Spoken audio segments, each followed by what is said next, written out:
Welcome to the Fantasy Audiobook. Marvel. I Inherited the Kingdom of Shadows. Chapter 21. Let Reed continue to record the research data. Tony left the research room, returned to the living room, and considered who should be selected for human trials. Although human experiments are risky, the benefits are still considerable. He doesn't want to use a stranger for the experiment. If the experiment is successful but cannot be used by oneself, then it is not a big loss for oneself. Therefore, the first point in the selection of experimental candidates must be enough loyalty to oneself. With this restriction, the candidates he can choose are much less, or even very few. After careful consideration, a candidate soon appeared in his mind, Happy, the former bodyguard. He has followed his predecessor for more than 10 years, his loyalty is unquestionable, and his ability is not bad. But after he came back, he was sent to the company in order to prevent showing his feet in the first place. Otherwise, according to the habit of the predecessor, you will bring Happy with you wherever you go. Jarvis, get me through to Happy.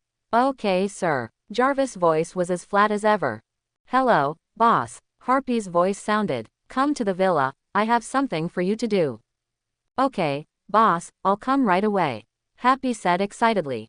As soon as Tony came back, he sent him to the company as the security director, which is a good position for ordinary people. But for Happy, he was assigned, so it can be said that he didn't eat well or sleep well during this period.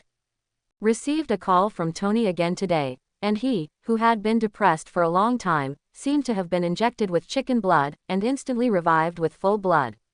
Without hesitation, after hanging up the phone, he dropped everything in his hands and rushed to the villa as quickly as possible. 20 minutes later, Happy, who was speeding all the way, came to the gate of the villa. Ding dong. The doorbell rang, and the door of the villa opened instantly. Happy came to the living room familiarly, and seeing Tony sitting on the sofa, a burst of excitement appeared on his face. Boss, I thought you forgot me. As he talked, Happy had a faint tendency to cry, so don't be too wrong. Seeing this, Tony felt a chill in his heart. Hey, Happy, stop, I have something to tell you. I have an experimental project and I need your help. There are certain risks. Are you willing? In order to divert Happy's attention, Tony quickly throws out the topic. He doesn't want to play any brotherly drama with a big man, it's disgusting. No problem, boss, you tell me, I can participate in the experiment now. Happy didn't hesitate. For him, as long as it is Tony's order, he will not refute it. He trusts Tony. Seeing him agree so resolutely, Tony was also very relieved, but he still reminded him. This is a human experiment. Although the success rate is high, it is not 100%. No one knows if there will be any accidents. You can think about it again. Don't think about it. If there is an accident, I will admit it. Boss, when will it start? Looking at Happy, who was more anxious than himself, the corner of Tony's mouth twitched, and he couldn't continue to persuade him, so he waved his hand and said, "Come with me." After finishing speaking, he led him directly into the underground research room. In the research room, Reed looked at Tony, who was going back and forth, and Happy, who was following him, with a flash of surprise in his eyes. Boss, you don't plan to start human experiments now, do you? Will it be too fast? I think I can wait for a while, and I will accumulate more experimental materials. Reed persuaded. Tony shook his head directly. No need, this kind of thing should start sooner rather than later. After speaking, Tony pushed Happy, and he, who was a little fat, looked at Reed with a serious face and said, I'm ready, let's start directly. It looks very brave, but the premise is to ignore his trembling legs. After all, it was a matter related to his own life, and it was impossible for him to deal with it indifferently. But again, he believed in Tony. And Tony wasn't joking about his life. The reason why he started the human experiment directly was because he was sure. Even if the experiment fails, he can save Happy. Don't forget, he has acquired the ability of the horse charm, and even if an accident does happen, he can directly heal Happy. It is precisely because of Arima's charm that the experiment seems to be full of risks, but in fact there is no risk at all. Naturally, he does not want to continue wasting time, so he plans to start the human experiment directly. Everyone is happy when they succeed. Even if they fail, they can start all over again. Seeing that Tony and Happy had the same attitude, Reed shrugged helplessly. Well, you are the boss, you have the final say. Immediately agreed, Reed began preparations for human trials. Anyway, he was not the one lying on the experimental table, so he didn't care. There is actually no difference between human experiments and experiments with mice. The only difference is that human experiments need to take some safety measures to ensure the safety of the experimental subjects, while mice do not. And Tony's laboratory, although small, has all internal organs and all the equipment is ready-made, so after half an hour, Reed has everything ready. After taking off his clothes, Happy lay in the experimental cabin, and because of his nervousness, he kept adjusting his breathing. Soon, Reed's voice came from outside. Are you ready? I'm going to start. If you regret it, it's still too late. Go ahead, don't worry, I'm ready. In response, Happy closed his eyes, a little afraid to look. Hearing this, Reed immediately manipulated the instrument to inject the purified Hulk blood into Happy's body. Watching this scene, Tony on the side also became nervous. Although he can ensure Happy's safety, he doesn't know whether the experiment will be successful, so his mood fluctuates as Happy injects Hulk's blood. After 5 minutes of injection, everything went smoothly, and Happy showed no abnormalities. After 10 minutes of injection, Happy's skin began to turn red, as if braised prawns. 10 minutes after the injection, the veins on his body protruded, and the blood vessels formed a horrible pattern on the surface of the skin, which was hideous and terrifying. Ah, ow. The intense pain made Happy scream, and the beast-like howl made Tony and Reed look serious. So far, all reactions have been expected by Reed. So although he looked serious, he did nothing. As time passed, Happy's heart began to beat rapidly, blood flow accelerated, and circles of muscles began to bulge on his body. 1 hour, 2 hours, the out-of-control scene did not appear, and the experiment went smoothly beyond expectations. 3 hours later, the experimental cabin opened, and a meter-tall muscular man walked out of the experimental cabin. The experiment was successful. Looking at Happy, Reed looked like a man seeing a beautiful woman. His eyes were shining, and he kept looking at Happy, making him feel uncomfortable. However, this slight discomfort could not be compared with the joy in his heart at the moment. After the strengthening was completed, he could clearly feel his strength improved. Terrifying power, extreme speed, unparalleled perception ability, and a body as hard as iron. Although he has not been tested, he feels that with his current physical strength, even if he is hit by a large-caliber sniper rifle, he can remain unscathed. Just when he wondered if it was an illusion, a gunshot rang out suddenly. Boom! The loud noise echoed in the research room, and Reed was taken aback, while Happy only felt a slight tingling in his chest, like a mosquito bite. At that moment, the two turned their heads to look at the place where the sound came from, and saw that Tony was holding a modified pistol in his hand, and the gun was still emitting green smoke. Obviously, he had fired the gun just now. Yes, among other things, this defensive power is a qualified meat shield. Hearing these words, Reed suddenly came back to his senses, and the corner of his mouth twitched. Boss, I think you should be careful. What if the enhancement doesn't achieve the desired effect and you beat someone to death? Hearing this, Tony waved his hand. As long as I don't die, I can save it, it's fine. Mastering the power of the horse charm is so arrogant. As for Happy, he didn't have too many thoughts, but after hearing Tony's praise, he grinned directly. Boss, don't worry, I will be your meat shield from now on. Hearing this, before Tony could say anything, Reed on the side shook his head speechlessly. One of the two was as smart as a monkey and the other as stupid as a bear. He had nothing to say. Okay, you can continue to be my bodyguard in the future. Tony responded, and Happy immediately rubbed his head and giggled. Ignoring him, Tony turned his head to look at Reed and said, try to get more of such enhancers. I'm going to throw this guy out later. Why? Reed was a little strange. Keeping this guy means a steady stream of enhancers, why throw it out? And this guy is a good research material, he still has a lot of ideas to experiment with. To this, Tony shook his head without explaining. Reed didn't know how this guy got here, and he didn't know that he cut it from the military. It should be fine to keep it in his hands for a short time, but people will definitely find out after a long time. By then, Bruce will be a constant source of trouble, and he doesn't want to provoke that pile of trouble. Besides, even if there is no trouble from the outside world, this guy is a ticking time bomb in itself. Keep him here, he must guard against him day and night, otherwise, if this guy accidentally wakes up, it will be a lot of fun. Although according to his request, Reed would inject him with a large amount of anesthesia every day to ensure that this guy was always in a coma. But don't be afraid of just in case, anesthesia can't suppress him for a lifetime, so it's better to throw this guy out as soon as possible. Anyway, this guy has got all the benefits he can get, so he can't really expect to create an army of extraordinary people with his blood. That was too crazy, mainly because Tony couldn't find so many suitable candidates. After arranging the matter, Tony took Happy and left the basement. It was completely dark outside at this moment. They stayed in the underground research room for almost 5 hours, and in 2 more hours it would be midnight. Stretching, Tony looked at the changed Happy and said casually, "Let's stay here tonight and find a room by myself." "Okay, boss, I see," Happy responded, but Tony ignored him and walked straight to the room on the 2nd floor. After working so hard for a few days, he was also quite tired and needed a good rest. However, tonight was destined to be a sleepless night. As soon as he returned to the room, Jarvis' voice suddenly sounded. "Sir, it has been detected that a large number of unknown armed forces are approaching around the villa, please prepare early." After the words fell, the sleepiness on his face disappeared instantly, and he looked out the window with sharp eyes.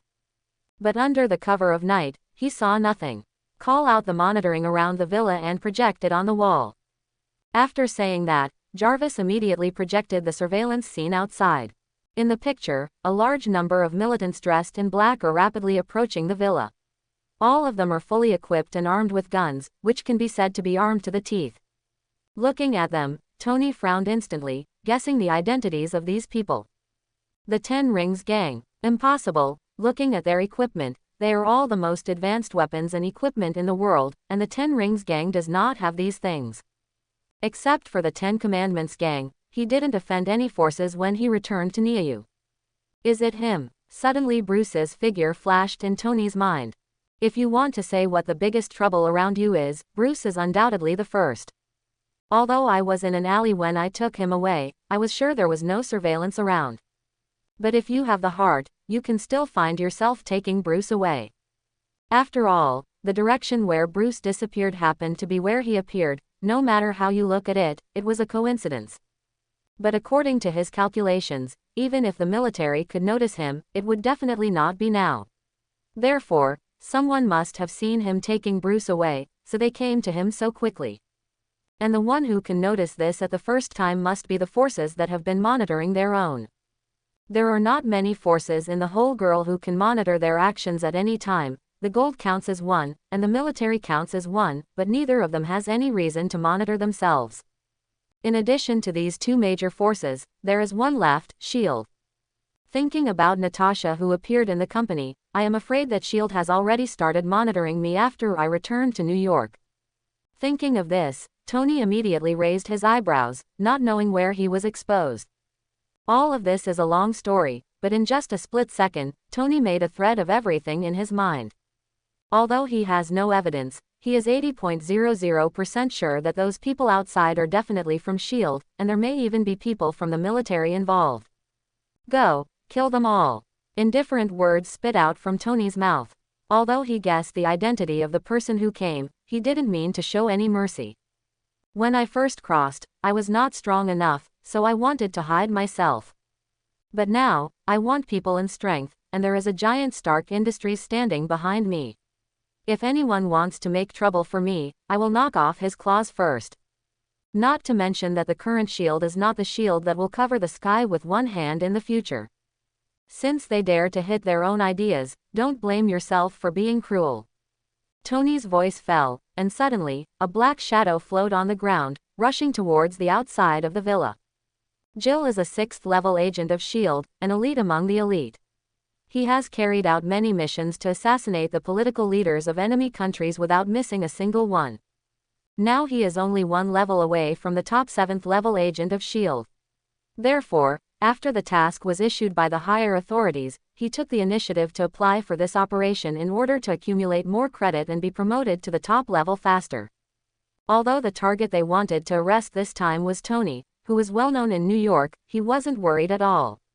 With so many elite agents working together, let alone a playboy, even the head of state of the United States can win. Therefore, in his opinion, this mission is entirely due to nothing. With a relaxed mind, Jill quickly approached Tony's villa, and he had already planned his course of action.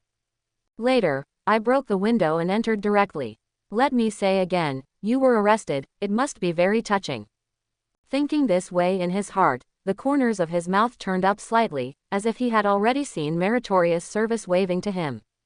Soon, he came to the periphery of the villa, and just as he was about to enter, a shadow suddenly blocked the light behind him. What? Muttering with some doubts, Jill subconsciously turned her head and looked behind her. Immediately, a figure wrapped in a black robe, with hands and feet in the shape of sharp blades appeared in front of his eyes. Who are you? Jill asked quickly, and at the same time wanted to turn the gun and aim at the figure at the same time. As an elite agent, he believes that he can subdue the opponent before he can react. But soon, he realized something was wrong. Why did he fly? And why are the hands and feet not listening? Have you been poisoned? Thinking with doubts in his heart, as his gaze went from high to low, a familiar figure suddenly came into his eyes. Who is this? It looks familiar. Where did his head go? Why is there only one body left? A series of doubts continued to emerge, but soon, he realized that the headless corpse seemed to be himself. No wonder it looked so familiar. As soon as he thought of this, his consciousness suddenly fell into darkness. All this is a long story, but everything happened in an instant. When Jill approached the villa, the stabbed ninja who had been ordered had already launched an attack. The sharp claws drew an arc in midair, directly decapitating him, but the speed of the stabbing ninja was too fast, and the claws were too sharp, so that he didn't feel any pain at all, and he didn't wake up until his head fell to the ground, and he died. And what happened here is just a microcosm at the moment.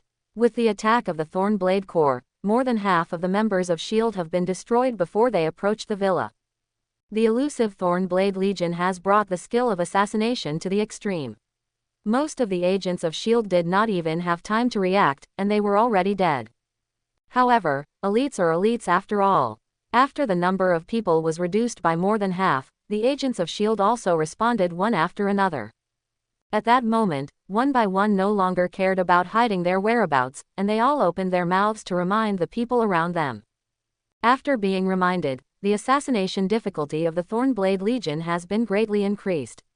However, as a unit born for combat, assassination is only one of the methods they choose to complete the task, not the only choice. Seeing that the assassination plan was thwarted, the Thornblade Corps decisively changed its battle plan and confronted the enemy head-on. One after another, black figures slowly walked out of the darkness outside the villa. Their scarlet eyes exuded astonishing killing intent, staring at the agents of S.H.I.E.L.D. Under the gaze of the Thornblade Legion, the so-called elite S.H.I.E.L.D. agents only felt an inexplicable fear in their hearts. They have always prided themselves on being fearless. Facing the Dark Army at this moment, the whole person seems to have fallen into hell. Their whole body is cold, their hands and feet tremble, and their strength is directly suppressed by two layers. As dark creatures, their existence is to bring fear to people, especially for ordinary people. The dark aura emanating from them is enough to make them lose all resistance. And the members of S.H.I.E.L.D. can still maintain a certain combat effectiveness, and they are already worthy of being called elites. However, even if they still maintain a certain level of combat effectiveness, it will not help at this moment. When the siege was complete, the Thornblade Legion launched an attack directly. The speed of each ninja is comparable to that of a cheetah. Under full attack, the members of S.H.I.E.L.D. are like lambs waiting to be slaughtered. They can only wait in place for the arrival of death. It's not that they didn't resist. At the moment when the Blade Legion launched an attack, all members of S.H.I.E.L.D. had subconsciously shot. In the dark night, violent gunshots continued to ring out, and many stabbing ninjas were unable to dodge, and were directly shot into black mist. But all this is of no avail. As immortal dark creatures, as long as the Kingdom of Shadows is not destroyed, they can be continuously reborn in the Kingdom of Shadows. So after fighting for a long time, everyone in S.H.I.E.L.D. finally discovered that not only did the enemies not decrease at all, but they fought more and more. This scene completely destroyed the will to resist of everyone in S.H.I.E.L.D.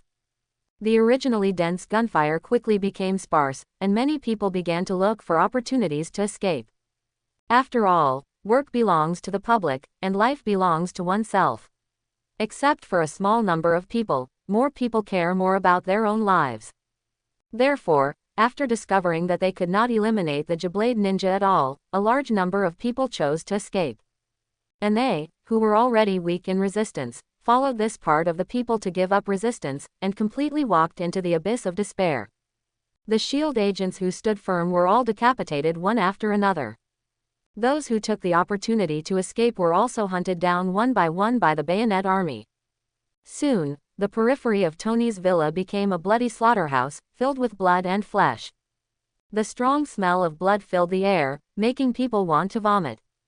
1 kilometer away, at the SHIELD temporary command post, Pierce looked at the scene displayed on the surveillance screen, his face turned ashen, as ugly as it could be. Not only him, but other people in the command room were also dumbfounded at the moment. They expected that the operation might not go well, but they never imagined that the elite of their SHIELD bureau would be directly wiped out. That's not 1 or 2 people, but hundreds of people. After losing this group of elites, it is foreseeable that the strength of SHIELD will inevitably decline in a short period of time. Who can tell me what is going on? The elite selected by our SHIELD bureau was wiped out by the group. It's a shame, it's a shame. Pierce kept roaring, the distressed look on his face was not fake at all. Although he is an undercover agent of Hydra, he is also the supreme commander of SHIELD. The loss of SHIELD is his loss. How can he calm down? Seeing Pierce with a face like eating a portrait, many members of SHIELD present did not dare to speak at all, for fear of accidentally becoming a punching bag. Seeing that everyone was silent, Pierce took a deep breath and forcibly suppressed the anger in his heart. Go, send mecha fighters to the field, no matter what those guys are, tear them apart. Yes, everyone responded loudly and quickly got busy. Soon, the sound of heavy footsteps echoed in the night, and a 5-meter-tall figure slowly walked towards Tony's villa. With every step, the ground trembled. It is the mech warrior that SHIELD has been secretly developing. Originally, Pierce didn't want to use the mecha warrior, and the reason why he brought it was just in case, but it just happened to come in handy at this moment. The mecha warrior is remotely controlled by members of SHIELD. He is meters tall and weighs up to tons. Although it is huge, its speed is not slow at all. Combined with its unparalleled defense and perverted strength, the mech warrior is the well-deserved overlord on land. What kind of tank armor, in front of him, is like a child's toy, which can be torn apart easily. Soon, the mecha fighters arrived at the periphery of the villa under the control of the SHIELD members. One after another black shadows emerged from the ground, and the Blade Legion was dispatched again. Compared with the 5-meter-tall mech warrior, the Blade Legion was like a child in front of it. But as creatures of darkness, they don't know what fear is at all. They only know that anyone who trespasses on the villa will die. Whoosh, whoosh, there was a sound of piercing through the air, and the Blade Legion launched an attack. The sharp claws fell on the mecha warrior in an instant, causing a burst of sparks. And this kind of attack is quite painless for the mech warrior. A small rocket appeared on his arm, and the next second, the rocket fell into the blade core. Boom! A terrifying explosion sounded, and the endless flames dispelled the night, turning the sky into fiery red, and a large number of ninjas with sharp blades gasified directly in the sound of the explosion. The place that was originally full of sharp-edged ninjas was emptied directly. In the command post, watching this scene, the members of SHIELD all showed excitement, sweeping away the decadence just now. Inside the villa, Tony was also observing the situation on the battlefield through the monitor projected by Jarvis. After seeing the performance of the mech warrior, Tony raised his eyebrows immediately.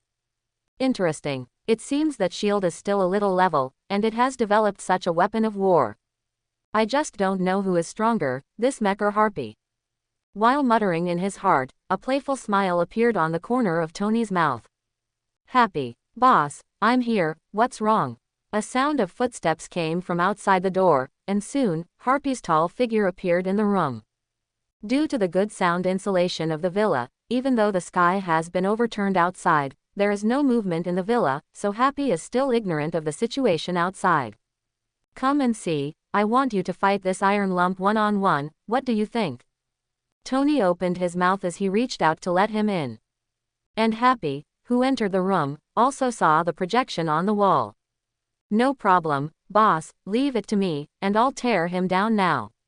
Looking at the screen projected by Jarvis, Happy instantly became excited. He had just acquired the power of Superman, and he couldn't wait to show it right now, so not only did he not have any fear of Tony's arrangement, but he was full of expectations. "Since you are so confident, go for it, and I'll wait to see how you perform." "Don't worry, boss, I will definitely screw that iron bump's head off." After speaking, Happy strode out of the villa. At this time, on the outside battlefield, the battle between the Blade Legion and the mech fighters is still going on. Although the Blade Ninja can't break through the defense, but with the characteristic of immortality, he can fight back and forth with the mech warrior. However, when Harpy came to the battlefield, the sharp Blade Legion that had been attacking suddenly stopped, and then they sank into the darkness and disappeared one by one. Naturally, this was Tony's order. He wanted to see whether Harpy, who had been injected with the Hulk enhancer, was stronger, or the secret weapon of S.H.I.E.L.D., the Mecha Warrior. "Hey, big guy, now your opponent is me." Harpy challenged the Mecha Warrior, and even hooked his fingers, as if he didn't take it seriously. As a pure war machine, Mech Warrior naturally has no emotions, but the members of S.H.I.E.L.D. who control him have. Through the eyes of the Mecha Warriors, the members controlling the Mecha Warriors clearly witnessed Happy's provocation. Immediately, the Mecha operator uttered curses and directed the Mecha Warriors to walk directly towards Happy, wanting to make this arrogant guy pay the price. Seeing the Mech Warriors approaching, Happy's expression also became serious. "What?" With a loud shout in his mouth, the muscles on Happy's body suddenly swelled up, and he punched the Mech Warrior. A body of flesh and blood PK, a body of steel, theoretically speaking, is completely an egg hitting a stone. But after Harpy, who had been injected with the Green Giant enhancer, punched the Mecha Warrior, there was a sound of metal clashing in the air. The gigantic Mech Warrior was even kicked back by Harpy's punch. Such a scene immediately stunned everyone in S.H.I.E.L.D. Is this guy still human? One punch blasted back the Mecha Warrior. It weighs 6 tons, plus the strength of the Mech Warrior itself. If he wants to knock it back with a punch, it means that Harpy's explosive force just now is at least 15 tons. How can that be? Everyone stared dumbfounded at the scene on the battlefield. Only a few noticed that cracks had appeared on the Mech Warrior's body where Harpy had hit him. That is to say, the mecha fighters who can withstand the frontal bombardment of shells may not be able to withstand Happy's fist. Thinking of this, many people in S.H.I.E.L.D. felt their scalps tingling for a while. "Use a rocket to kill this monster." Pierce's roar resounded through the command post again. After the mech operator received the order, he quickly operated in sweat. Immediately, a hole appeared in the Mech Warrior's chest, and a medium-sized rocket appeared, its power several times that of the small rocket. Whoosh! The rockets flew out with trailing flames, and before Happy could react, they bombarded him head-on. Boom, boom, boom. An explosion that was several times more violent than before emerged. Happy's whole body was instantly engulfed in flames. Hit, hit. In the command post, the mech operator shouted excitedly, and the others also cheered endlessly.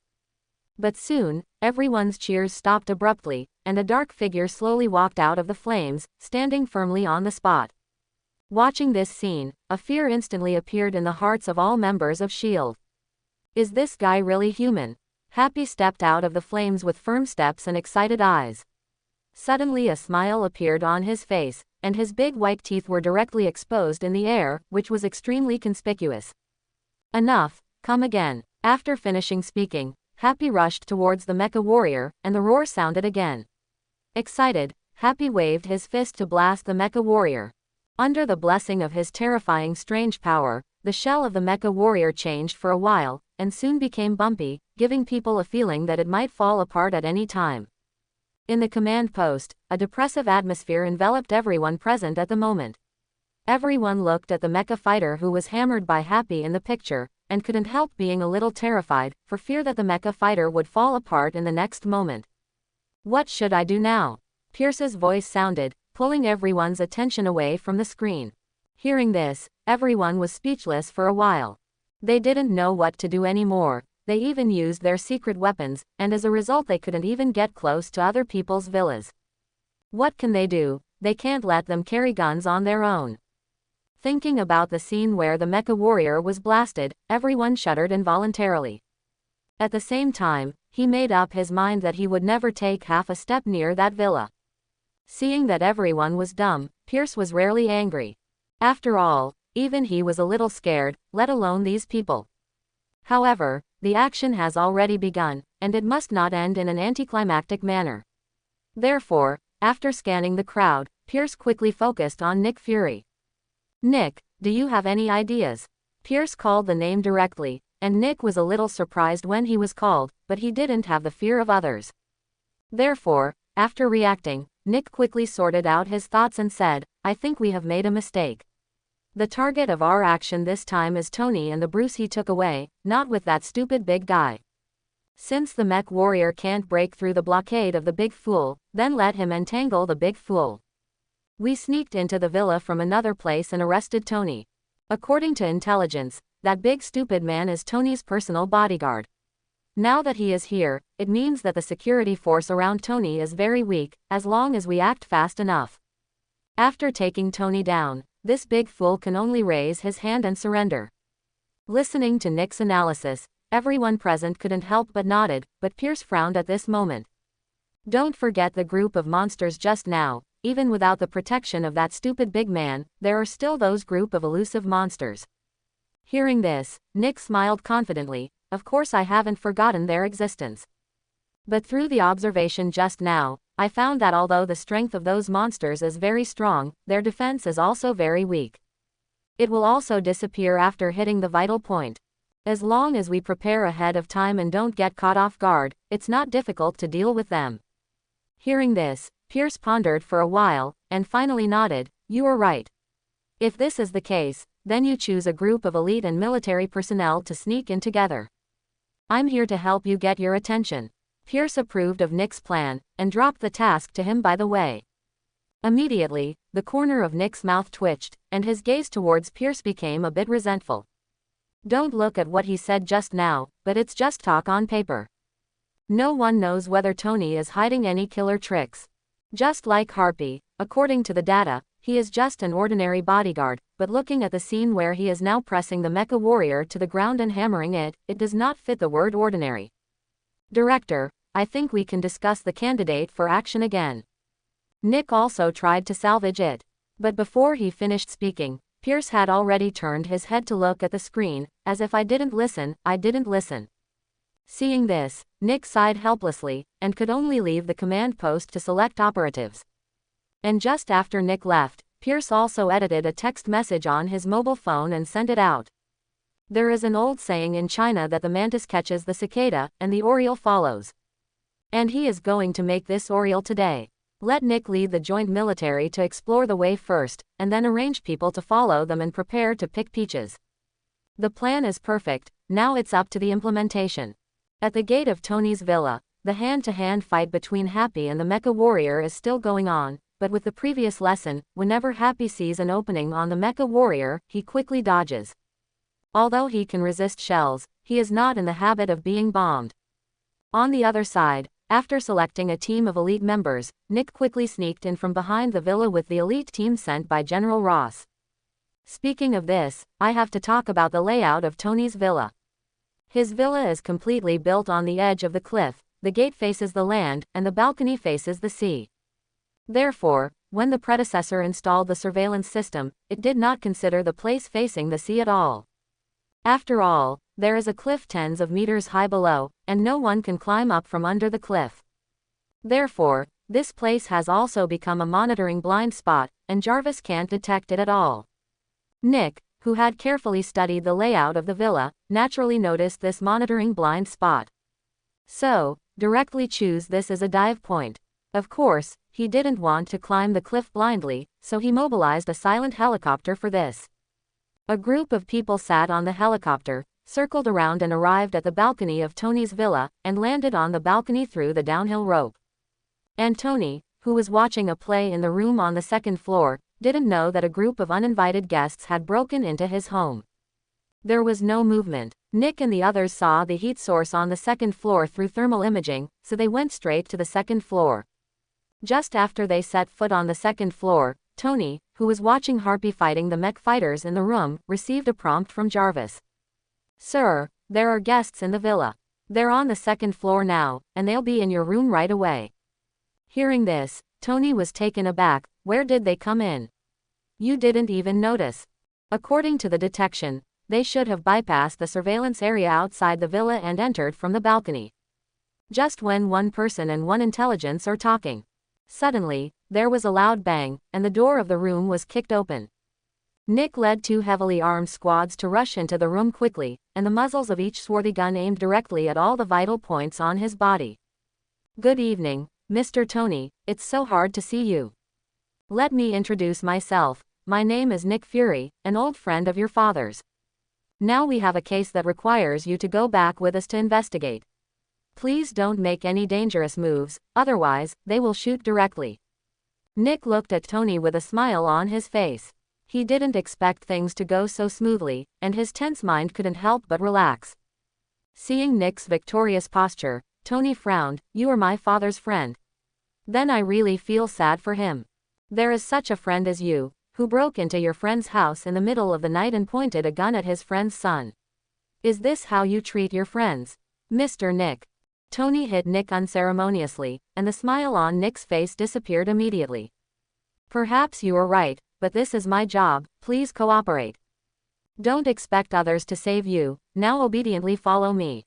After finishing speaking, Nick gestured to a SHIELD member next to him, and the SHIELD member immediately nodded knowingly, and was about to step forward to handcuff Tony. But before he could make a move, Tony stood up directly from the sofa, and the moment he got up, everyone who had been aiming at him with guns pulled the bolts one after another, and the conflict was on the verge of breaking out. Nick was also taken aback by Tony's action. While raising his hand to signal everyone not to be impulsive, he quickly said, "I'll warn you again, you just stay there obediently and don't move, or I won't guarantee your safety." "You really think I'm settled?" Tony smiled disdainfully. In the next second, black figures emerged from the ground, blocking Tony. Seeing this scene, Nick's eyes and pupils shrank, and he stopped stopping everyone, and even ordered, "Shoot." Suddenly, countless bullets formed a metal storm and swept towards Tony. The shadow ninjas standing in front of Tony were torn apart by bullets and disappeared in place. However, a scene that was beyond Nick's expectations appeared. The black shadow ninja disappeared quickly, but appeared even faster. The black shadows on the ground seemed to be continuous, and new shadow ninjas kept appearing in front of Tony, building a human wall for him. Watching this scene, Nick finally realized that something was wrong. Before, he always thought that the Black Shadow Ninja was someone with special abilities that Tony recruited from somewhere. After all, the world is full of strange things, and there are all kinds of people. However, watching the scene where these people blocked Tony's bullet regardless of life and death, he finally realized that these people might not be people with special abilities. After all, people have such things as survival instincts, but when their lives are threatened, few people will desperately fight for others regardless of life and death. Not to mention that like now, when he knew he was going to die, he kept using his life to block bullets for Tony. But it was too late when he realized this. Not only in front of Tony, but also around them, stabbing ninjas continued to emerge, their sharp claws cut through the air, and screams suddenly resounded in the crowd. Although they were still prepared before, but when things came to an end, everyone was still a little careless.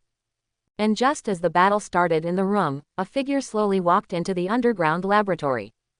Reed, who was recording data, turned his head when he heard the movement, and looked at the strange figure in front of him, with a hint of vigilance on his face.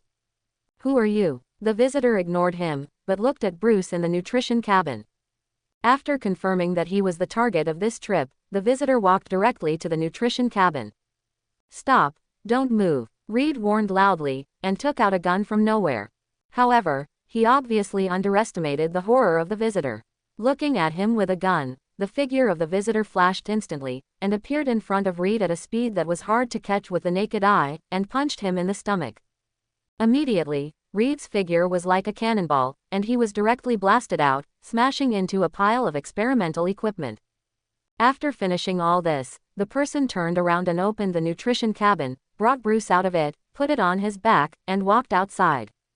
But he didn't notice that just after Bruce left the nutrition cabin, his eyelids trembled slightly.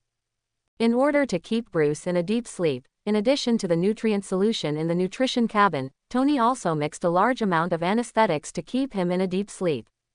Being out of the nutrition cabin now means that Bruce will wake up at any moment. Walking out of the research room, he came to the living room. Tony was sitting in the living room in casual clothes. Nick was lying at his feet covered in bruises. Looking at the guy coming out of the research room, Tony's eyes were calm, without any surprise. With the presence of Jarvis, every corner of the villa cannot escape Tony's eyes. Nick, who was lying on the ground, was surprised when he saw the figure coming out of the research room. Bucky. Hearing this name, Tony couldn't help but glance at the visitor. Bucky, whose full name is Bucky Bane, is Captain America's friend. After being brainwashed by Hydra, he transformed into a winter soldier. Interesting, SHIELD, the military, and now even your Hydra is involved. It's really lively today. Bucky looked at the two expressionlessly, without any panic about being called out. Putting Bruce on his back aside, he slowly pulled out the long knife from behind. The blade was like snow, shining coldly. Seeing this, Tony was still sitting on the sofa with his old god, but a series of black figures appeared beside him. There are many superpowers in the Marvel world, but most superhumans are nothing more than stronger and faster. Such an extraordinary person can be dealt with by relying on the Shadow Core, and Tony naturally doesn't even have the desire to move. Kill. With a light wave of his hand, the stabbing blade ninja rushed towards Bucky in an instant, and Bucky also greeted him with a long knife in his hand. The two sides collided fiercely, and the sound of metal clashing resounded through the villa. Bucky's strength is very strong. The long knife seems to come alive in his hands, and a famous bayonet ninja is constantly beheaded by him. However, no matter how strong he is still alone. Unless he possesses absolutely overwhelming strength, he will sooner or later be overwhelmed by the crowd of the Shadow Core. Obviously, Bucky does not have absolutely overwhelming strength. So, as time goes by, Bucky is gradually overwhelmed by the Jabasa ninjas. Tony was sitting on the sofa, watching the battle between the two sides with great interest, but at this moment, a muffled groan sounded. On the battlefield, this voice was inaudible, but Tony's face changed instantly. He immediately looked behind Bucky. I saw Bruce, who was just left behind by Bucky, sitting up from the ground with his head covered in discomfort. He only had a pair of underpants all over his body, and there was a hint of confusion in his eyes. Looking around, seeing the messy scene around him, the confusion in his eyes became even worse.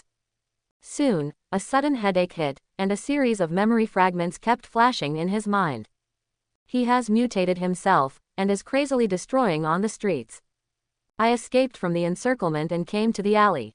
A man in black knocked him unconscious, and he was taken to a laboratory where his blood was drawn. Incomplete memory fragments kept emerging.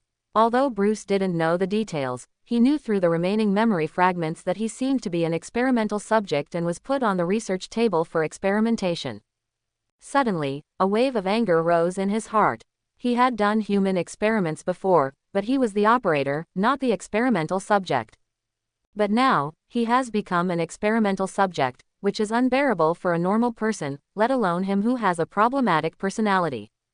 Roar. A roar sounded. Everyone in the villa was attracted by him. Tony even stood up from the sofa in an instant. His face became extremely serious. Bang bang bang. While roaring, Bruce beat the ground frantically. His figure changed at a speed visible to the naked eye, turning green and stronger. In a few breaths, the fat green who ravaged girls a few days ago returned to the eyes of the world again.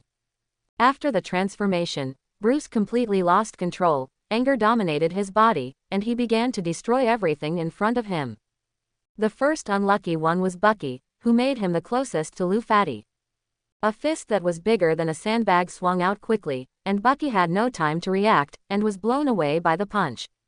Blood spilled into the air, and Bucky was directly blinded by this punch.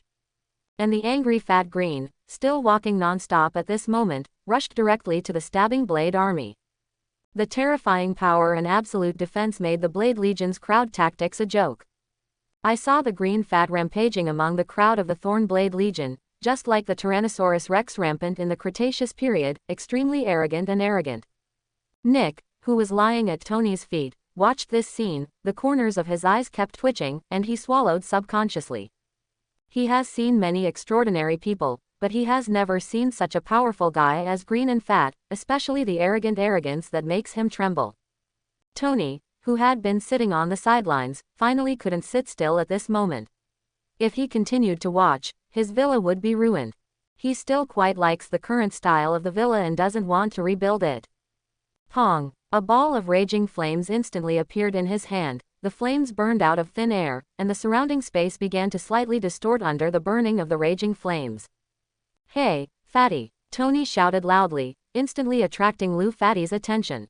Immediately, the flame in his hand came out and flew towards Lou Fatty. Boom! The raging flames that were originally only the size of a palm erupted suddenly, drowning the green Fat in an instant.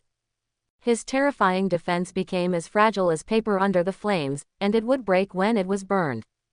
Roar! Painful roars sounded, and the green Fat man who was showing off his might just now kept rolling on the ground. From the overlord to the clown, the difference between the two sides was only a flame. Nick watched this scene, and suddenly turned his head to look at Tony. The expression on his face was as if he had seen a ghost, full of shock. "Are you kidding me? A playboy who is famous for girls, his strength is so terrifying." The green Fat was instantly killed. "God, are you kidding me?" A series of questions came out of his mind, and Nick was completely numb. Compared with Nick's optimism, Tony did not relax at all. What is the most frightening thing about green Fat, Wushwang's defense? Or the power of terror? Neither. It's the unlimited growth. In the early stage, the green Fat, it is difficult to single out an army, but in the later stage, the green Fat, it is worthwhile to challenge the gods head-on. Such a terrifying improvement, apart from Lou Fat, which mutant can do it? So looking at the embarrassing green Fat, Tony didn't dare to be careless, and was always ready. Sure enough, although Lai Yan continued to burn on Liu Peng's body, apart from howling in pain, Liu Peng's voice was not weak at all. Even with the passage of time, more and more full of energy. Soon, Liu Fat stood up covered in flames, and his eyes full of anger fell on Tony. Boom! As soon as the footsteps were stepped, the floor of the villa instantly shattered, and the green Fat burning with flames came to Tony in an instant. The huge fist struck out, and there was a roar in the air. Seeing that Tony was about to be blown away by the green Fat man, Tony still stood there motionless. Boom! A trembling sound sounded, and a wall of fire appeared in front of Tony, blocking Liu Fat's fist. What the dragon talisman gave Tony was not just a flame, but a rule of fire. Incorporating the dragon spell, the flame is a plaything in Tony's hands and is allowed to be manipulated. The green Fat man may be very powerful, but he can't break the rules. Therefore, from Nick's perspective, the green Fat bombarded Tony crazily, but they were all blocked by the firewall in front of Tony. There was even a smile on the corner of Tony's mouth, and he looked at the angry green Fat calmly. Finally, Tony had had enough, and the flames shrouded his right hand, watching the fat green in front of him swing out a punch. Boom! The huge green and fat figure flew out directly, crashing out of the villa, leaving a big hole in the wall. When it fell on the ground outside the villa, the fat green body shrunk at a speed visible to the naked eye, and the flames burning on his body were instantly extinguished, but Tony punched him back to his original shape. Footsteps sounded slowly, and Tony walked out of the cave, glanced at the unconscious Bruce, and then looked at Happy not far away. As if aware of his gaze, Happy looked back with a simple and honest smile on his face. Under his feet, the mecha fighters of S.H.I.E.L.D. have been dismantled and turned into a pile of parts. Boss. Happy walked to Tony quickly. Because of the battle just now, his clothes were already torn, and those who didn't know thought he had just returned from begging in the war-torn zone. Clean up and send people back to the basement, Tony said casually. Happy nodded, and then Tony walked out of the villa. His figure quickly disappeared into the darkness. At the temporary command post, the atmosphere inside is almost frozen. The actions failed one after another, so that everyone didn't know what to do. For a while, everyone turned their heads to look at Pierce, waiting for him, the bureau chief, to make up his mind. And at this moment, around them, black shadow ninjas continued to appear one after another. Seeing this, everyone was shocked instantly and quickly moved closer together. They have seen the horror of the Shadow Corps with their own eyes. How can they be calm when facing this group of terrifying guys in person? Pierce was also taken aback by the situation in front of him, but his psychological quality was obviously better, and he immediately opened his mouth and said loudly, "Tony, what do you want to do? We belong to S.H.I.E.L.D. and belong to the U.S. government. Do you know that you are committing a crime by surrounding us now?" While speaking, Pierce looked towards the door, waiting for Tony to appear. And a sound of footsteps came from outside at this moment, and Tony walked into the temporary command post with a relaxed expression. Tony's appearance made everyone present breathe a sigh of relief. They were afraid that Tony would really order them to be killed regardless. Anyway, there was no evidence to prove that he did it. Therefore, the appearance of Tony here meant that what they were worried about would not happen. "I'm meeting you for the first time.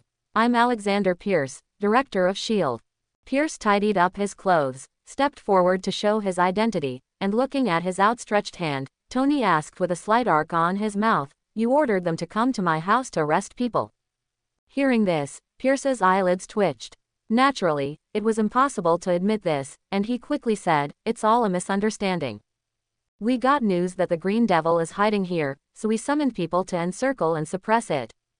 You also know that the appearance of the Green Devil a few days ago made the citizens of Niau panic. We must explain to the outside world that this is your residence." It has to be said that Pierce is worthy of being the chief of the bureau, and the nonsense made up on the spot is well-founded, and no one can find the slightest fault. Unfortunately, Tony didn't come to reason with him. Snapped. A crisp applause resounded through the command post. Everyone was stunned by the scene in front of them. The director of S.H.I.E.L.D. was slapped in public by Tony. Even Pierce looked dazed, completely unaware of Tony's actions. A trace of anger flashed in his eyes, but it disappeared in a blink of an eye, and there was even a smile on his face. "Are you relieved?" Seeing this, Tony took a deep look at Pierce. "This guy has something." "No, how are you going to calm me down?" Tony said slowly, and moved his right palm by the way, giving people the illusion that he might slap again at any time.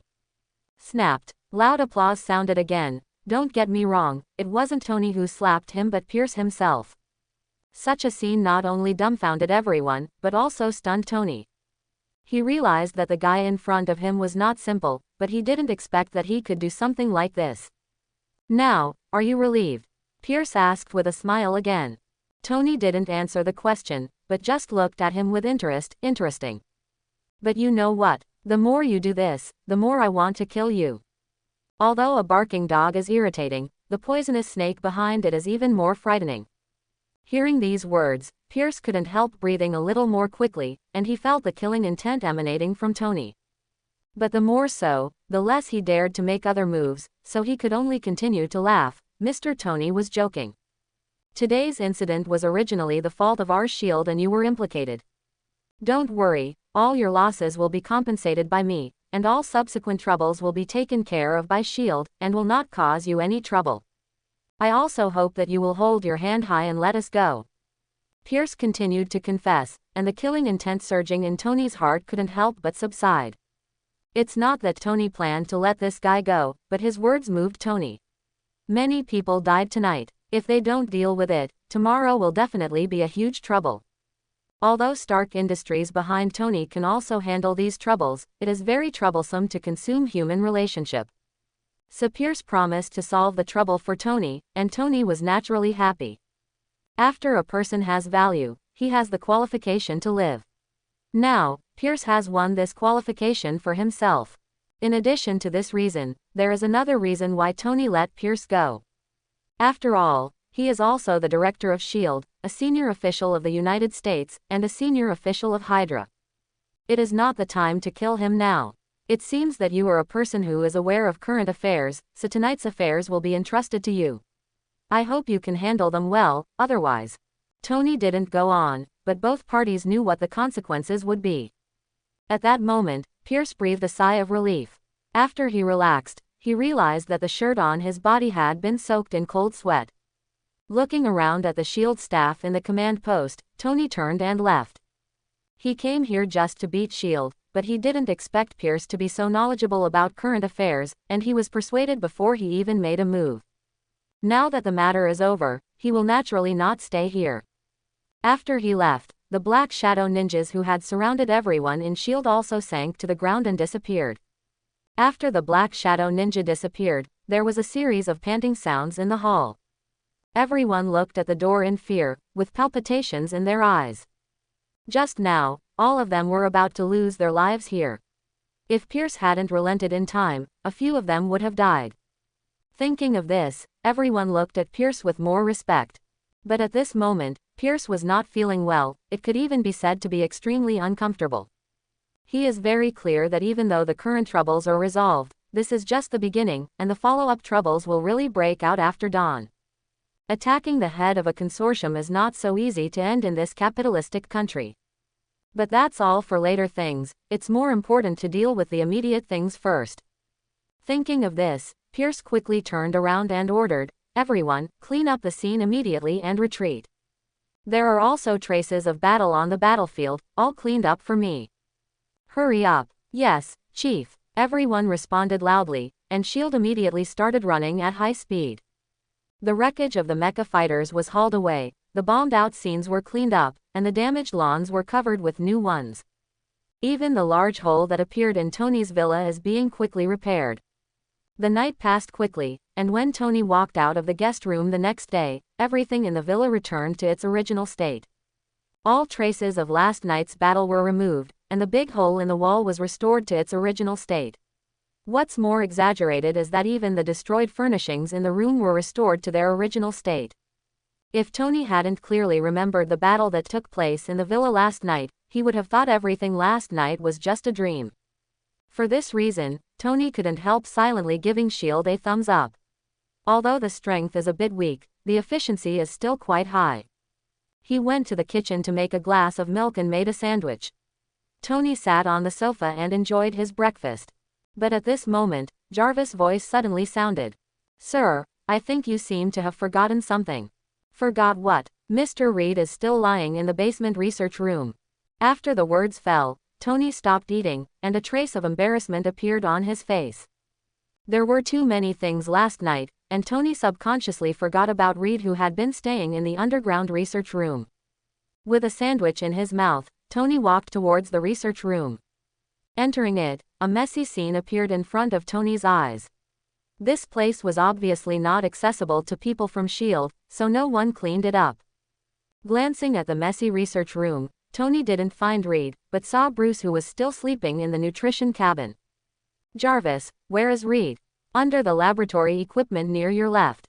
Hearing this, Tony quickly turned his attention to the pile of overturned experimental equipment, and pulled it a few times with his hands and feet, and Reed's figure suddenly appeared in front of Tony.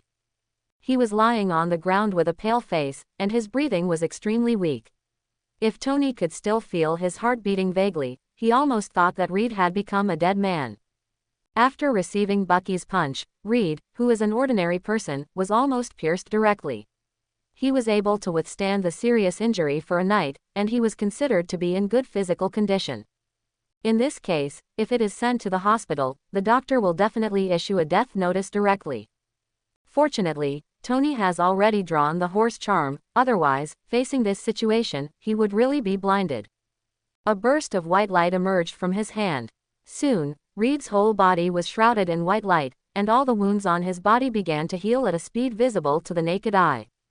The chest that had collapsed returned to its original position automatically at this moment, and Tony even heard the click of the bones returning to their place. In less than 10 seconds, Reed, who was on the verge of death, came back to life again. Even his pale face turned ruddy a lot. It is the horse talisman that has such a heaven-defying ability, otherwise, even if it was changed from ancient times, things would not be so easy. His eyelids trembled slightly, and Reed slowly opened his eyes, looking at Tony, who was close at hand. His consciousness quickly recovered. "Hey buddy, are you all right?" Tony cared. Reed shook his head to indicate that he was fine, then sat up from the ground and glanced at the messy scene around him. Reed subconsciously said, "What time is it now? Is the matter over?" "Well, it's 9 o'clock in the morning." Tony felt a little guilty. Sure enough, Reed's expression froze when he heard the time. As a genius, his wisdom is not all in scientific research, combined with his surrounding environment and the time Tony said. He found that he was really blessed by God to be alive. However, he didn't delve into this matter. No matter what, he was still alive, and even lived a good life, so the other things were not important. Glancing at Bruce in the nutrition cabin, Reed suddenly turned to look at Tony and said, "Boss, can I use that enhancer?" Hearing this, Tony glanced at Reed, nodded with a smile, "Of course, but you'd better call me when you use it. I'll watch from the side, it's safer." "Okay, boss, then wait for me a moment." In response, Reed quickly got up and got busy, without any intention of resting at all. Before yesterday, Reed had always positioned himself as a researcher, so even after seeing Harpy's enhanced strength, he didn't have much thought. However, after being almost beaten to death by Bucky yesterday, he found that being a researcher is also a high-risk profession. He has no strength, and he doesn't know when or how he will die. That's why he was so desperate. And Tony looked at Reed's busy back, but his eyes were full of weirdness. He didn't know if Reed, who had been injected with the enhancer, would mutate in the future. If there were any accidents due to the incompatibility of the two, it would be troublesome. However, since it was Reed's own choice, he would not interfere. He believed that people were different. Maybe the strengthened Reed became stronger after going through the cosmic storm. No one can say for sure about this kind of thing, so there is no need to stop it. Reed was busy making boosters, and Tony wasn't idle either. Besides S.H.I.E.L.D. and the military, there was also Bucky who attacked his villa last night. Forget about S.H.I.E.L.D. and the military, I can't just tear myself apart, so Nick, who was lucky enough to survive last night, was sent away by Tony. But Bucky is different. This guy is also a superhero. His Dark Alliance is short of people. How can he be forgotten? So, after the S.H.I.E.L.D. personnel withdrew last night, Tony asked Happy to keep Bucky in custody. Coming to the guest room on the second floor of the villa, Tony opened the door and entered. Happy, with his upper body bare, is seriously exercising in the room. His explosive muscles are extremely powerful. If he walks out like this, how many middle-aged women will look at him drooling? "Boss, you are here." Watching Tony enter the door, Happy stopped quickly with a smile on his face. Nodding his head slightly, Tony said casually, "Your current strength has been fixed, and you won't be able to improve after exercising, so don't waste time." "Boss, I know, I'm just going about my daily activities." Listening to Happy's words, if Tony didn't remember his image of a fat man, he would have almost believed him. Without answering, Tony looked at Bucky, who was unconscious on the bed, and asked, "How is he doing? Are you awake?" Happy shook his head. "No, this guy doesn't know what's going on. Obviously he didn't suffer any injuries, but he's still unconscious." "Boss, do you think he was punched by that big green guy and turned into a vegetable?" Although he didn't see the scene where the green fat man got angry, he heard about it from Tony afterwards. "I don't know, let me give him a try." Tony was a little uncertain. Although Bucky is not immortal, but Lu-Fat's terrifying power is indeed perverted, and he is not sure whether Bucky was fooled by Lu-Fat's punch. He stepped forward and put his hand on Bucky's face, and a burst of white light radiated from his hand. 10 seconds later, Tony let go of his palm and waited quietly. Soon, Bucky, who was originally unconscious, had his eyelids tremble, and finally opened his eyes. Seeing this, Tony immediately understood that he was punched in the head by Lu-Fatty. Who are you?" Bucky's stunned voice sounded, and they looked at Tony in front of them with a look of bewilderment. And looking at his reaction, Tony also instantly realized that something was wrong. This guy was completely different from last night's performance, without the slightest indifference. For a moment, a guess surfaced in his mind. "Who is Steve Rogers to you?" "You know Steve, I'm his friend. Where is he now?" Bucky was instantly excited, while Tony patted his head helplessly, as if he had been overtreated. "The one I saw last night should be Bucky after amnesia, transformed into the Winter Soldier by Hydra. Now this one should be the original Bucky. After his own treatment, not only did he wake up from the coma, he even recovered his original memory." Thinking of this, Tony, who originally planned to force Bucky to join the Dark Alliance, had to change his plan. "Do you remember exactly what happened?" Tony took the initiative to speak and guide. Hearing this, Bucky couldn't help recalling, and as he fell into memory, all the memories from his amnesia came to his mind one after another. The same memory about last night also appeared in his mind. When he cleared his mind, his eyes on Tony and the two suddenly became complicated. I'm sorry, what happened last night, I really didn't mean it, and I don't know how I became like that. Bucky kept apologizing and explaining himself. A smile appeared on Tony's face and said, "It's okay, I know what happened last night was not your intention."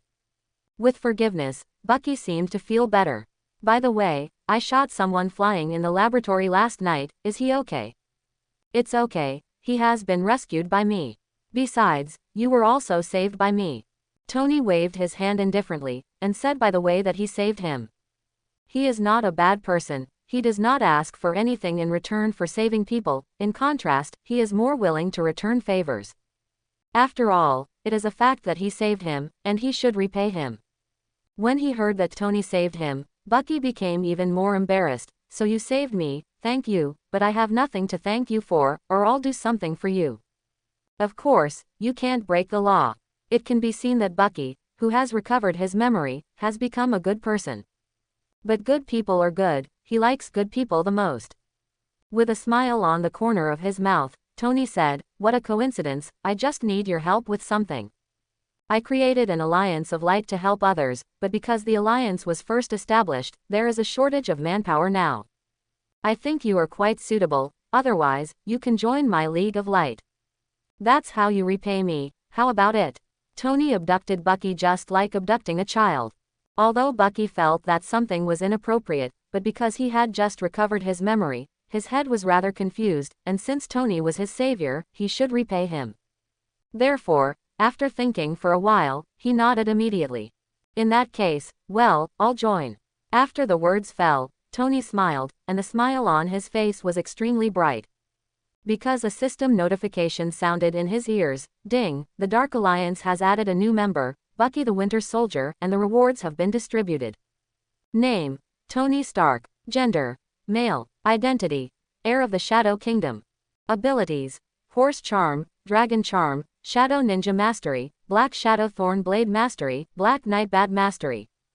Number of draws: 1. Dark Alliance members: Spider-Man, the Winter Soldier. Looking at the newly added control authority of the Shadow Legion and the extra number of lottery draws, Tony's eyes on Bucky became much more pleasing to the eye. Okay, take a good rest, and tell Happy if you need anything, he will take care of you during this time. After finishing speaking, Tony turned around and left, ignoring the two happy couple whose expressions had changed. He behaved like a scumbag, he left after whoring, only caring about his own pleasure, and didn't care about other people's feelings at all. Leaving the two big men staring at each other, Tony returned to his room. The familiar lottery turntable reappeared in front of his eyes. Tony rubbed his hands together and said excitedly, "Ling Ling, Tathagata, Sanching, God bless, let's go." With words in his mouth, Tony quickly turned the lottery wheel. Immediately, the pointer on the turntable rotated rapidly. Tony looked at the turntable nervously, and then ordered, "Stop." After the words fell, the speed of the pointer slowed down rapidly, and finally stopped, and a sheep also appeared on the turntable, quickly ran towards Tony, and plunged into his mind. Boom! There was a roar in his mind, and a warm force quickly merged into his mind. Tony felt his head clear for a moment, and his whole body was extremely sober. Not only that, but at this moment he felt that his perspective had become strange. Human eyes can generally only see the 120-degree angle of view in front of us, and we can see the 25 degrees scene more clearly by concentrating on it. But now, Tony feels as if he has opened his eyes, and he can see 360-degree things, and it is extremely clear and detailed. And as he concentrated, he could even feel an invisible force spreading from his mind. In order to experiment, he deliberately turned his head to look at the water glass on the table, and subconsciously wanted to move it. Suddenly, the water glass really floated up. Think power. With a murmur in surprise, Tony felt joy in his heart. According to the information that flooded into my mind, the power of the sheep charm is to enhance the spiritual power and control the soul out of the body. But I didn't expect that after strengthening, such a terrifying power as telekinesis would be produced. In order to test the limit of his thoughts, he kept moving various things in the room, having a great time playing. His mental strength seemed to be endless, and he didn't feel any discomfort after playing for half an hour. As for the maximum power value of the telekinetic power, Tony did not come up with a result. He only knew that even if everything in the room was added together, the telekinetic power could be easily controlled. It made him almost want to try to move the villa under his feet. However, in order to avoid the trouble of changing houses, he abandoned this idea. Withdrawing the power of thinking, Tony tried to get out of his body again. Suddenly, Tony felt chilly all over. When he looked down, his body became completely transparent. Behind him, the other self stood still with his eyes closed, motionless. With a thought, Tony flew up directly, passed through the ceiling of the villa and appeared outside. Looking at the blue sky, white clouds, and endless ocean outside, Tony didn't run far, and returned to his physical body after a little movement. Although he didn't know if there would be any hidden dangers in the soul leaving the body, but he was used to the existence of the physical body, and he preferred to stay in the physical body. And just after he returned to the physical body, Jarvis' voice sounded at this moment. "Sir, Mr. Reed has prepared a booster, let you go to the research room." "Okay, I know." In response, Tony used telekinetic power to put everything in the room back in place before going downstairs to the underground research room. Entering the research room, Reed, who was already waiting, had a bright look in his eyes. "Boss, I'm ready, can I start?" "Let's start." Tony nodded. After Tony's voice fell, Reed nodded and walked into the experimental cabin with a serious face. Looking at Reed, who was a little nervous, Tony pressed the experiment button. Immediately, the enhancer permeated the entire experimental cabin, submerging Reed's body. With the previous successful experience, this time Tony was very calm, standing aside and waiting quietly. A few hours later, the door of the experiment hatch opened, and Reed, who had not changed in figure, walked out. Seeing this, Tony frowned. "How do you feel?" "Excellent," Reed said with a smile all over his face, and he clenched his fists fiercely while speaking, feeling the abundant sense of power in his body. His whole person seemed a little excited. The experiment went well without any surprises. Tony nodded, while Reed said at this moment, "Boss, the enhancer has been successfully researched, and I want to continue my research project." To put it bluntly, the research on enhancers was only because of Tony's request, and his research was what he really cared about. Tony didn't object to this, and nodded directly. "Yes, I have prepared the money, and I will transfer it to your account later. You help me get a few more fortifiers, and then you can go back and continue your research." "It is good." Reed nodded emphatically, and a flash of inspiration flashed through Tony's mind. "By the way, I want to invite you to join the alliance I formed. What do you think?" Tony's words were a little abrupt. But Reed didn't think too much, and nodded with a smile. "No problem, boss, since it's the alliance you formed, I'm willing to join." After the words fell, Tony waited expectantly. In his opinion, Reed will also be a member of the superhero in the future. Although he has not experienced the cosmic storm yet, he has become the Mr. Fantastic. But after using the enhancer, his strength is not lower than the original book, so inviting him to join the alliance should be rewarded. However, after waiting for a long time, the sound of the system did not sound for a long time, as if it had crashed. Tony's heart sank suddenly, but he didn't show it. After encouraging Reed a few words, he left the research room. Back in the room, Tony's impatient voice sounded immediately. "System, what's going on?" he asked subconsciously, completely forgetting that the system was not intelligent, so naturally he couldn't answer what he said. Fortunately, the gaffe was only temporary, and he quickly adjusted his mentality, comparing Reed with Bucky and Peter. At the very least, it is necessary to figure out why the system does not respond to Reed's joining. In terms of strength, this point can be ignored. After using the enhancer, Reed's strength is not weaker than the two of the Dark Alliance, so what is the difference between them? Frowning, Tony's thoughts kept turning, constantly comparing the differences between the three. After eliminating many doubts, he quickly discovered the difference between the two parties. Whether it's Peter or Bucky, they've all gained recognition from the outside world. A Spider-Man, a Winter Soldier, and people who have been in contact with extraordinary people basically know about them. On the other hand, Reed, although his reputation is also very loud, but it is the reputation of a scientist. As for the so-called Mr. Fantastic, only Tony knows about it, and no one outside agrees with it. So, Do you have to be a famous superhero or villain to join the Dark Alliance? Thinking with some uncertainty, Tony didn't know whether his guess was right or not, and further verification was needed. Thinking of this, Tony said immediately, "Jarvis, help me contact Peter."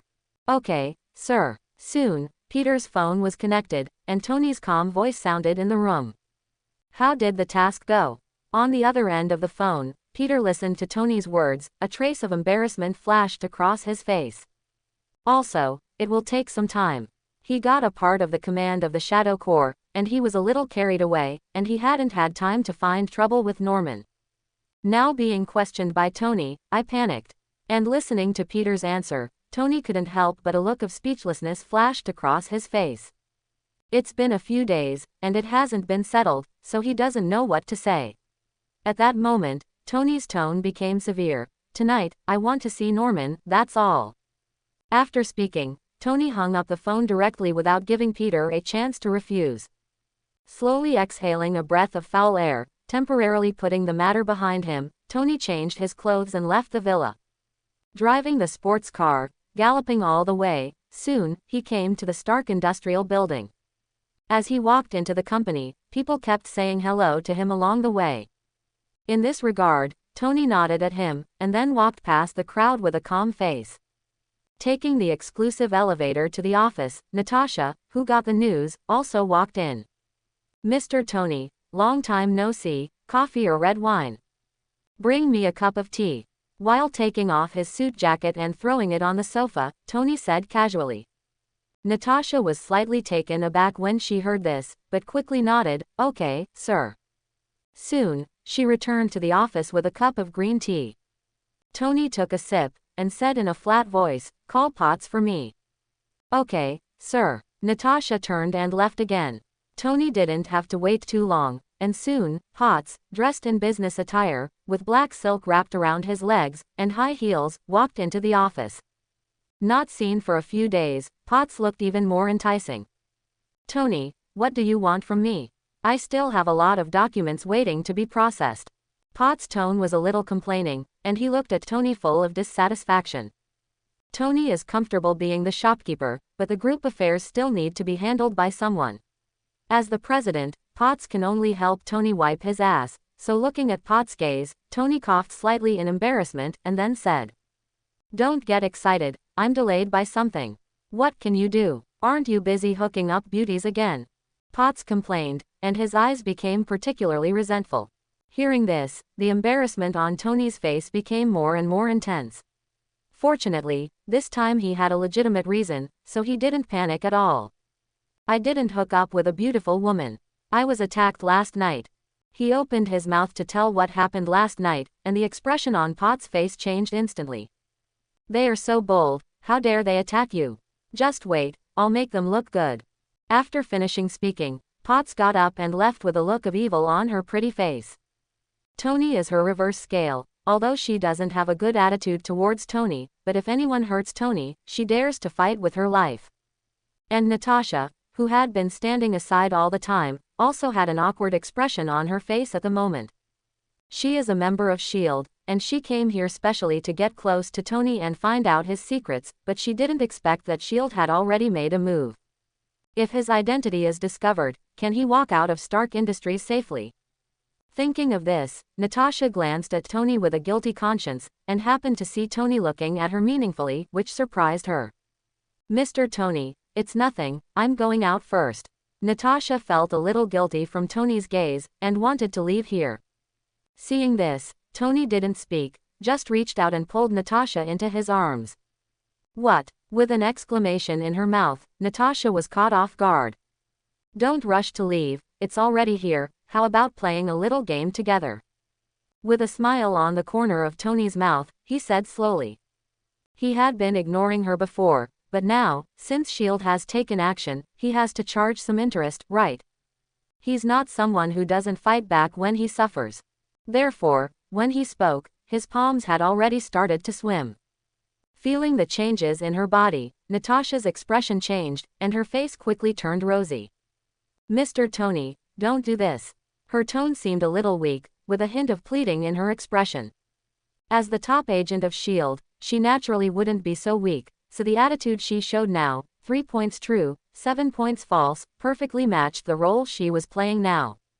Seeing that Natasha was still acting with him, the expression on Tony's face gradually became playful. He was already ready, and Natasha was ready to turn her back on the initiative, but she didn't expect that she didn't plan to reveal her identity. That being the case, Tony is also happy to take advantage of it. What's wrong with me? Am I not talking about work with you now? Have you ever heard a sentence, as the boss's secretary, in addition to being beautiful, you must also be capable? Tony added an accent to the last 2 words, which made people think about it. Natasha, who originally planned to act, was shocked when she heard this. This guy wouldn't want to do that kind of thing now.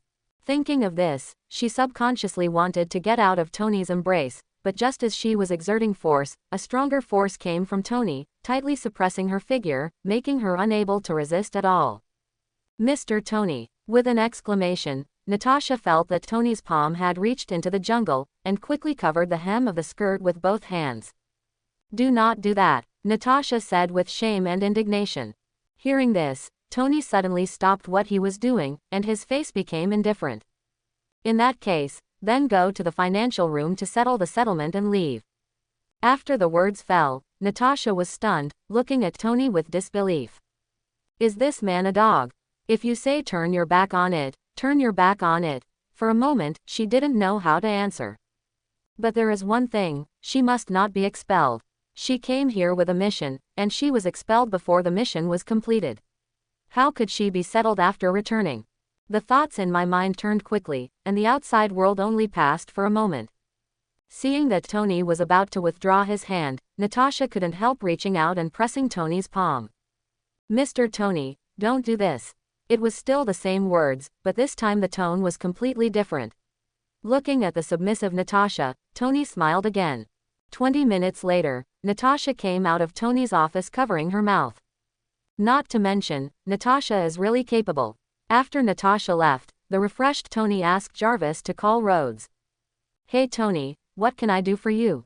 Rhodes' voice came from the phone, and Tony didn't beat around the bush, but went straight to the point. I was attacked, and the attacker was from the military. I think you should give me an explanation. Hearing this, Rhodes on the other side of the phone was stunned. Who is so courageous? After reacting, Rhodes suppressed his angry voice. Tony, on the other hand, said flatly as always, find out who it is. I have provided the military with so many cheap and exquisite weapons. How do you treat your partners like this? This matter, you must give me an explanation, otherwise, I will give you an explanation. Tony's words were full of threats, and Rhodes was startled. Stark Industries supplies almost 1/3 of the weapons of the U.S. military. Once Stark stops supplying, the military will definitely have a big problem. Thinking about the terrible consequences, Rhodes said quickly, don't rush Tony, we will definitely give you an explanation for this matter. I hope so, let me know. After speaking, Tony hung up the phone, and Colonel Ross on the other end of the phone walked into the boss's office immediately. While Tony was on the phone, Potts was not idle and made calls one after another. Soon, a news spread throughout the upper echelons of the United States that Tony, the head of Stark Industries, was attacked by the United States officials. Things suddenly became serious, and the originally peaceful upper echelon of the United States directly became undercurrents, and phone calls were directly dialed into the White House. The power from the Chable began to show its ferocious fangs, and the U.S. government was directly under tremendous pressure. Such pressure doesn't just come from Stark Industries. It also comes from major groups such as Pioneer Technology and Hammer Industries. The major groups usually fight for their own interests, and Hammer Industries is the absolute enemy of Stark Industries. The conflict between the two parties is almost irreconcilable. However, now, Hammer Industries is also on Tony's side, putting pressure on the U.S. government together. Because they broke the rules. This rule is not to protect a certain person, but to protect all Chables. If they dare to attack Tony today, who can guarantee whether they will attack them tomorrow? Therefore, this matter has nothing to do with right or wrong, all those who break the rules will die.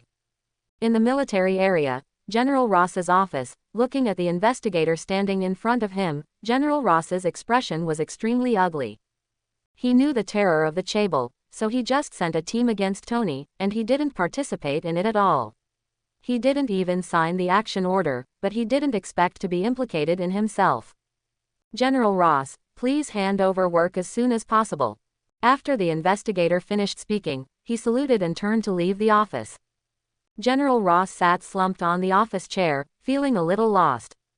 After the decision of the upper-level meeting of the military, he was transferred to serve as Minister of Foreign Affairs.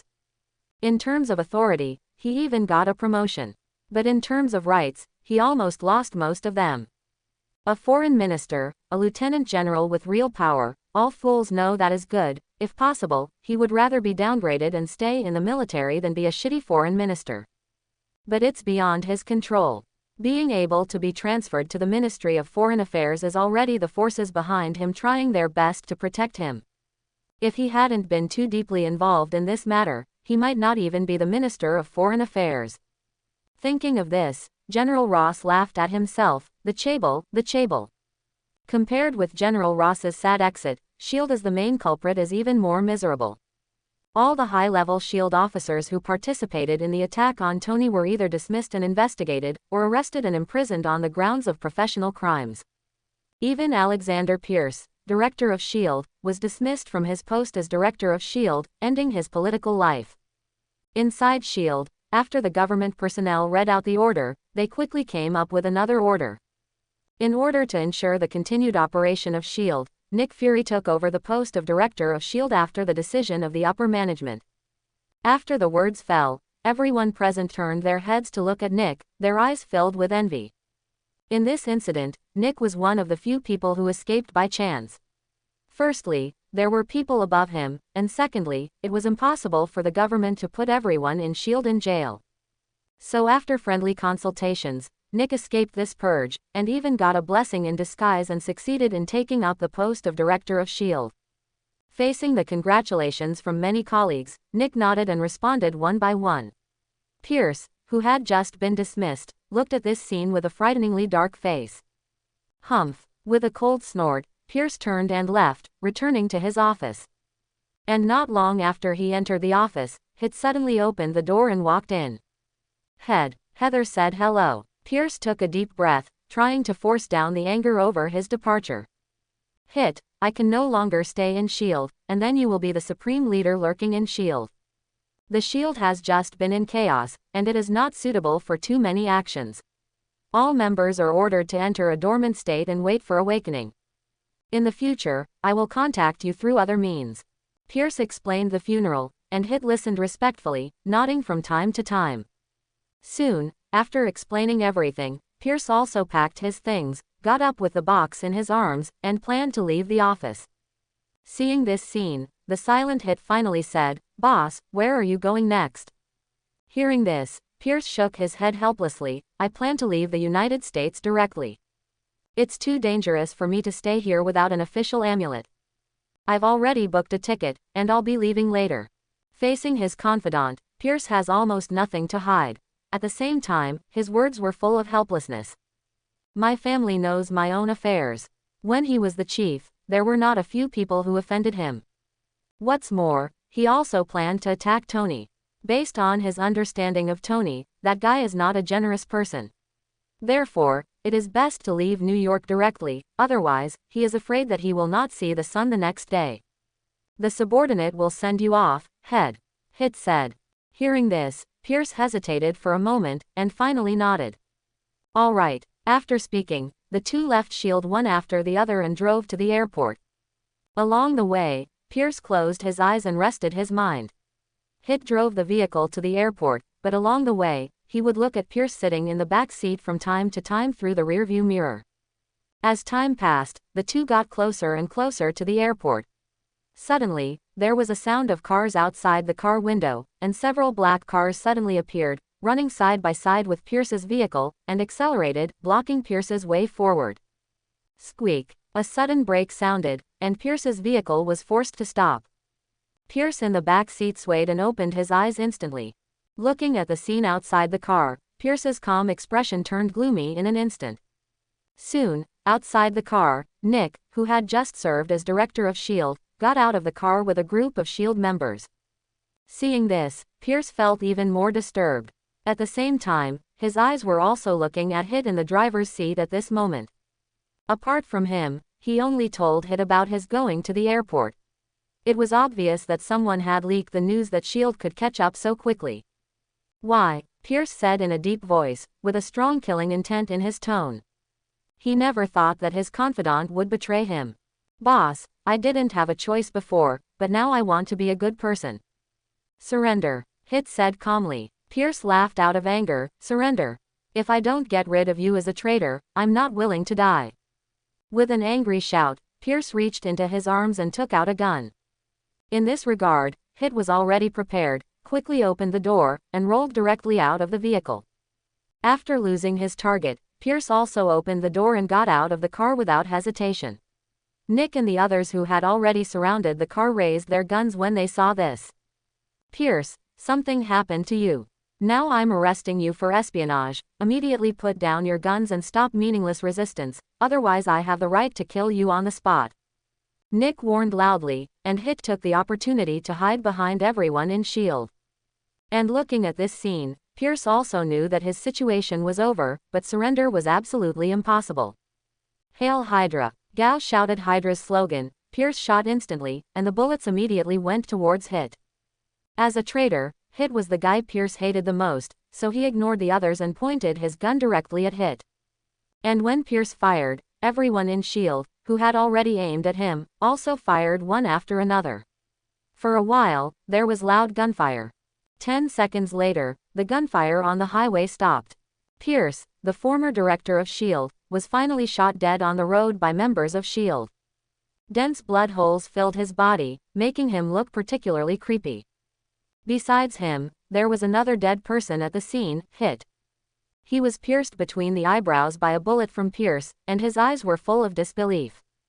As a spy trained by Hydra, Pierce is also an excellent agent with outstanding marksmanship. Under his single-minded killing, Hit did not escape the end of death after all. After killing Pierce, Nick and others put away their guns, and 2 members of S.H.I.E.L.D. quickly stepped forward to check Pierce's condition. Report, confirmed death. "Well, I see, let's clean up the battlefield." After giving an order, Nick turned and returned to the car, while several members of S.H.I.E.L.D. quickly cleaned the scene. Sitting in the car, Nick rubbed the space between his brows tiredly. When he was under Pierce, he already suspected Pierce's identity, but because Pierce was the immediate boss, he could only hold back. Even without Hit's betrayal, Pierce would not have left the United States today, so Hit's betrayal just confirmed his guess. Therefore, the death of the 2 is not worthy of sadness.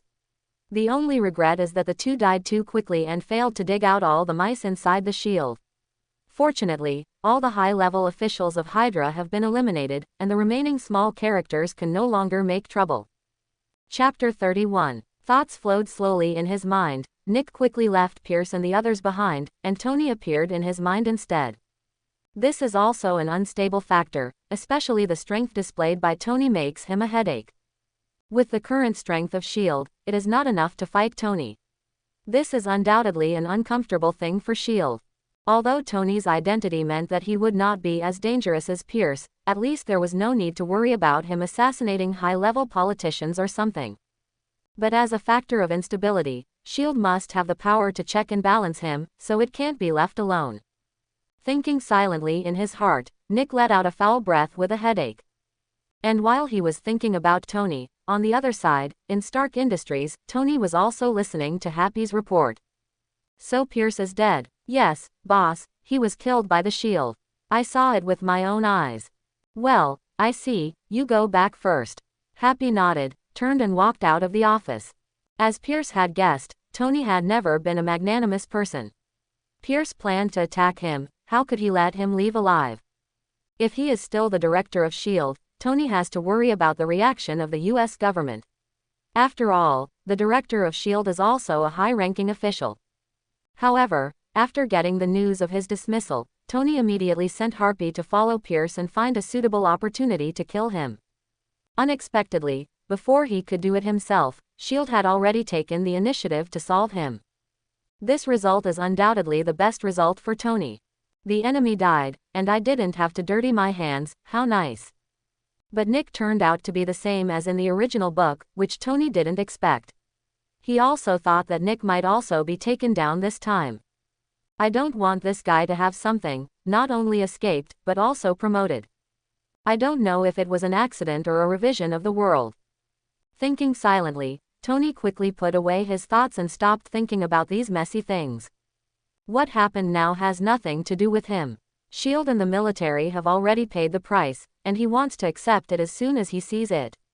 It is impossible to continue targeting. Otherwise, although the power of the Chable is strong, the US government is not just for nothing. He can see this very clearly. At this time, the door of the office was pushed open, and Natasha walked in with a cup of tea. Looking at him, the corner of Tony's mouth raised, and he stretched out his hand to beckon. Seeing this, Natasha blushed, but she still walked over. Soon, Tony, who was sitting on the office chair, showed a sense of relief on his face, while Natasha was secretly eating a banana under the desk. An hour later, Natasha walked out of the office, and a relaxed Tony took the exclusive elevator and left Stark Industries. The affairs of Stark Industries are basically handled by Potts, and he has nothing to do here, so he naturally doesn't want to stay here all the time. After wandering abroad for a day, it was not until night that Tony returned to the villa with two beauties, and started the corrupt life of a rich man. And Peter, who was a worker, had to put on work clothes and start working outside when the boss was corrupt. Standing among the high-rise buildings, Peter came out of the villa area where Norman lived with ease. The last attack failed, this time he must take Norman. However, he was not as impulsive as last time. This time he has a younger brother, so there is no need for him to charge forward in person. Mobilizing the inexplicable power in his body, black figures soon appeared around Peter. After a period of exploration, he was already familiar with the Black Shadow Corps, and knew that they were a group of killing machines without emotion, so he didn't talk nonsense, and directly ordered, "Take down everyone in the villa, if anyone resists, shoot them all." After the words fell, everyone in the Shadow Corps rushed towards the villa one after another. Their figures blended perfectly into the night, making it difficult to detect. But inside the villa, it seemed very empty and quiet at the moment. Norman shook his red wine glass and looked at the scene outside the window. After the last attack, he realized that he was exposed, so he dismissed all the servants in the villa, and arranged his son Harry in another residence, leaving him alone here waiting for the enemy to come. He didn't know Peter's true identity, but since he found himself, he wouldn't let it go easily. In order to deal with Peter, he chose to use himself as a bait, not even taking revenge on Tony. Soon, the figure of the Shadow Ninja appeared in the villa, surrounding the Normans in the hall. Seeing this scene, Norman, who was originally calm, suddenly changed his expression. He knew the Shadow Ninjas, and they were the ones who repelled him when he raided Tony's villa last time. They actually showed up. The thing that attacked him was Tony's handwriting.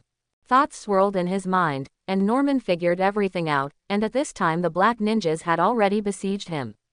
Looking at them, Norman snorted coldly, and the Green Goblin battlesuit was quickly put on his body. He had already made preparations and put all the equipment by his side, so the equipment was completed immediately. The blade cut through the air and landed on the Green Goblin's battlesuit. Noisy. A piercing sound sounded, and sparks flew from Norman's body. Ha ha ha. With a strange smile on his lips, Norman, relying on the defense of the Green Goblin suit, rushed directly into the Shadow Ninjas without dodging or evading, punching and kicking with great force, directly smashing many Shadow Ninjas. But still the old saying, the advantage of the Black Shadow Ninja has never been the strength of a single body, but the number.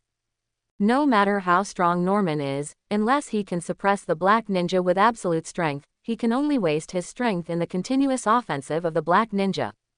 Soon, Norman also realized this, and the thermal imaging sensor was turned on directly, searching the surroundings. Since I can't completely solve the Black Shadow Ninja, then catch the thief and capture the king, and solve the guy who controls the Black Shadow Ninja first. Soon, Peter's thermal image appeared in Norman's perspective. Hey, found it. With a chuckle, a skateboard smashed through the wall of the villa and appeared in front of Norman. Norman jumped up, and the whole person flew out of the villa and rushed towards Peter. Seeing this scene, Peter, who originally wanted to let the Black Shadow Ninja consume a lot, didn't dodge immediately, and went straight to meet him. It's okay to be beaten back last time. It can also be said that he was unprepared and caught off guard. This time he was well prepared. If he was still beaten back, then he wouldn't have to mess around. Do you really think he doesn't want to lose face? Boom. The two fists collided fiercely, and a roar resounded through the night sky. Under the night sky, the figures of the two flew backwards under the mutual force. One stepped on a skateboard, floating in midair, and the other fell on the wall with all four limbs, firmly grasping the wall. Are you from Tony? Norman's voice sounded, with a hint of madness in his tone. Peter didn't answer. He used to like to chatter endlessly, but now he doesn't mean to talk nonsense in battle. He still learned this from Tony: one must be ruthless and not talk too much. I saw the spider silk shooting from his wrist, and rushed towards Norman quickly. Seeing this, a long alloy knife appeared in Norman's hand, which was extremely sharp. This is the equipment he newly made for himself. Two sword lights flashed, and the spider silk fired by Peter was cut in half by him. At the same time, his figure was also quickly approaching Peter at this moment, and the alloy sword directly tore the air, making a howling sound. But just as he was approaching Peter, the shadow ninja figure suddenly appeared and blocked him. Looking at this scene, under the mask, Norman's face suddenly changed, with a disgusted gesture on his face. He didn't expect Peter to be so shameless, to use a black shadow ninja as a human shield, which is really disgusting. The light of the knife flashed, and the black shadow ninja who stood in front of him was directly chopped to death by him, and Peter also took the opportunity to punch out. Boom! A powerful punch landed heavily on Norman's chest, and Norman smashed directly towards the ground. Cough cough. A violent cough sounded in his mouth. Although he was no longer what he used to be after using the body-strengthening agent, Peter was not an ordinary person, and his punch could have a huge force of thousands of kilograms. Even after being weakened by the Green Goblin suit, the remaining power still dealt him heavy damage. Norman cursed angrily, suppressed the pain and soared into the sky again. Two pumpkin grenades were thrown directly, and appeared beside Peter in an instant. Seeing this, Peter did not dodge or evade, and directly let the shadow ninja build a human wall around him. Boom! A huge explosion sounded, and the surrounding black shadow ninjas gasified directly. As for Peter, who stood in the center, nothing happened. Not even the spider suit on his body was damaged in the slightest. Watching this scene, Norman was completely speechless. Especially when the shadow ninjas reappeared one by one, he couldn't help but want to scold his mother. What the hell is this? His own attack was blocked by the black shadow ninja, and Peter's attack fell on himself. This style of play is too shameless. For a moment, Norman couldn't help but feel a sense of retreat. After all, there is no point in fighting without breaking the defense. Anyway, the one who suffers is himself. And just as he was about to retreat, Peter rushed forward again. Compared with Norman's depression, Peter is completely excited at this moment. He can hit others, but others can't hit him. What's more exciting than this? So Peter's fighting enthusiasm can be said to be very high.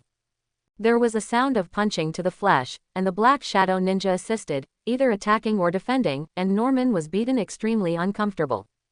Finally, the skateboard under his feet took him up into the sky, and he planned to run away. Seeing this scene, Peter's eyes flashed. How could he let this guy leave? The spider silk in his hand shot out and landed directly on the flying skateboard, and then Peter suddenly exerted force. Norman, who was originally stable, shook violently in an instant, and the next second, his originally rising figure fell directly to the ground, and hit the ground hard, making a loud noise. Bang! A huge hole was smashed into the ground, and Norman almost lost his breath, but before he got up, Peter's figure quickly appeared in front of him, and he punched his mask. When the sound of metal impact echoed, and Norman's head felt dizzy as if hit by a big truck. And after Peter gained the upper hand, the offensive didn't stop at all. Punch after punch kept falling on Norman. Dang dang. After a full minute, Peter finally stopped attacking, and the Green Goblin mask was completely deformed at this moment. As for Norman, he passed out completely. Although his physical fitness was extraordinary, he couldn't withstand Peter's bombardment all the time. It's as if ordinary people can't bear to have their heads constantly crushed by a dozen big trucks. After taking off the Green Goblin mask and confirming that Norman had really fainted, Peter breathed a sigh of relief. Even with the assistance of the Black Shadow Corps, the danger of fighting is not low at all, so he didn't dare to be careless. Resting on the spot for a while, let the two shadow ninjas carry Norman, and Peter took him away from the place. Half an hour later, he passed through Manhattan's Shield City and came to Liberty City, outside Tony's villa. In the room, Tony, who had finished exercising, also heard Jarvis' reminder. "Sir, here comes Mr. Peter, just outside the door." "Oh, let him in." In response, Tony put on his pajamas and walked downstairs. When he came to the living room, Peter, who was in a mess, had been waiting here for a long time. "I brought the person you want." Peter looked at Tony, who was going downstairs, and looked at Tony with envy. Thanks to the super spider sense, even if he didn't go upstairs, he knew the general situation in the room. Besides Tony, there are two beauties in the room. Think about your own night, and then think about Tony's night. How could he not be envious as a young man? But it's just envy. After completing the task, I can get 2,000 million, and then I can be chic. Thinking of this, a trace of longing appeared on Peter's face. Tony naturally didn't know what was going on in Peter's mind. He looked at Norman, who was thrown on the living room floor, and a smile appeared on his face. "Good job, hard work." After complimenting him, he turned his head to look at the guest room on the first floor and said, "Bucky." After the words fell, the door opened, and Bucky walked out. "Boss, what's the matter? This guy is under your care. He is not a fuel-efficient lamp. Be careful." Tony pointed to Norman on the ground, and Bucky took a look and nodded. "Don't worry, boss, I'm definitely optimistic about this guy." While speaking, Bucky stepped forward and picked up Norman, who was on the ground. And Tony also introduced the two of them at this moment. "He's Peter, a member of the Alliance just like you." Hearing this, Bucky nodded to Peter, and Peter nodded in response, but there was not much communication. Neither of them are talkative people, so naturally they can't be enthusiastic. Tony didn't mind this either. He just let them know about each other's existence, so as not to accidentally bump into each other and fight in the future. As for whether they can get along well, that's not something he should worry about. He's not so free yet. Soon, Norman was taken away by Bucky, and Peter also said in embarrassment at this moment, "Mr. Tony, when will you fulfill the reward you promised me?"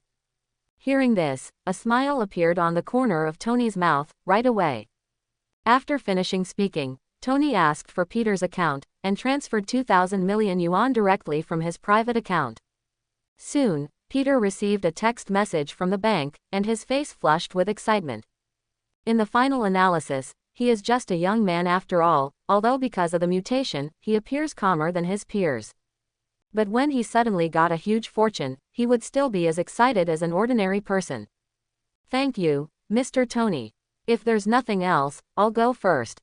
Peter thanked him and left the villa directly after obtaining Tony's consent. From the way he looked, Tony knew what he wanted to do without even thinking about it. It is nothing more than squandering this wealth. Naturally, he would not stop him, and he didn't bother to pay attention to it, but turned around and came to Bucky's room. Pushing the door open, Bucky immediately greeted him. "Boss." Nodding at him, Tony set his sights on Norman. Compared with other superheroes, Tony obviously puts more energy into Norman, not because he is better or stronger, but because behind him stands the Aoshi Group. Although the revenue of the Aoshi Group has not been very good in recent years, it is said that a lean camel is bigger than a horse. As one of the top consortiums, the strength of the Aoshi Group should not be underestimated.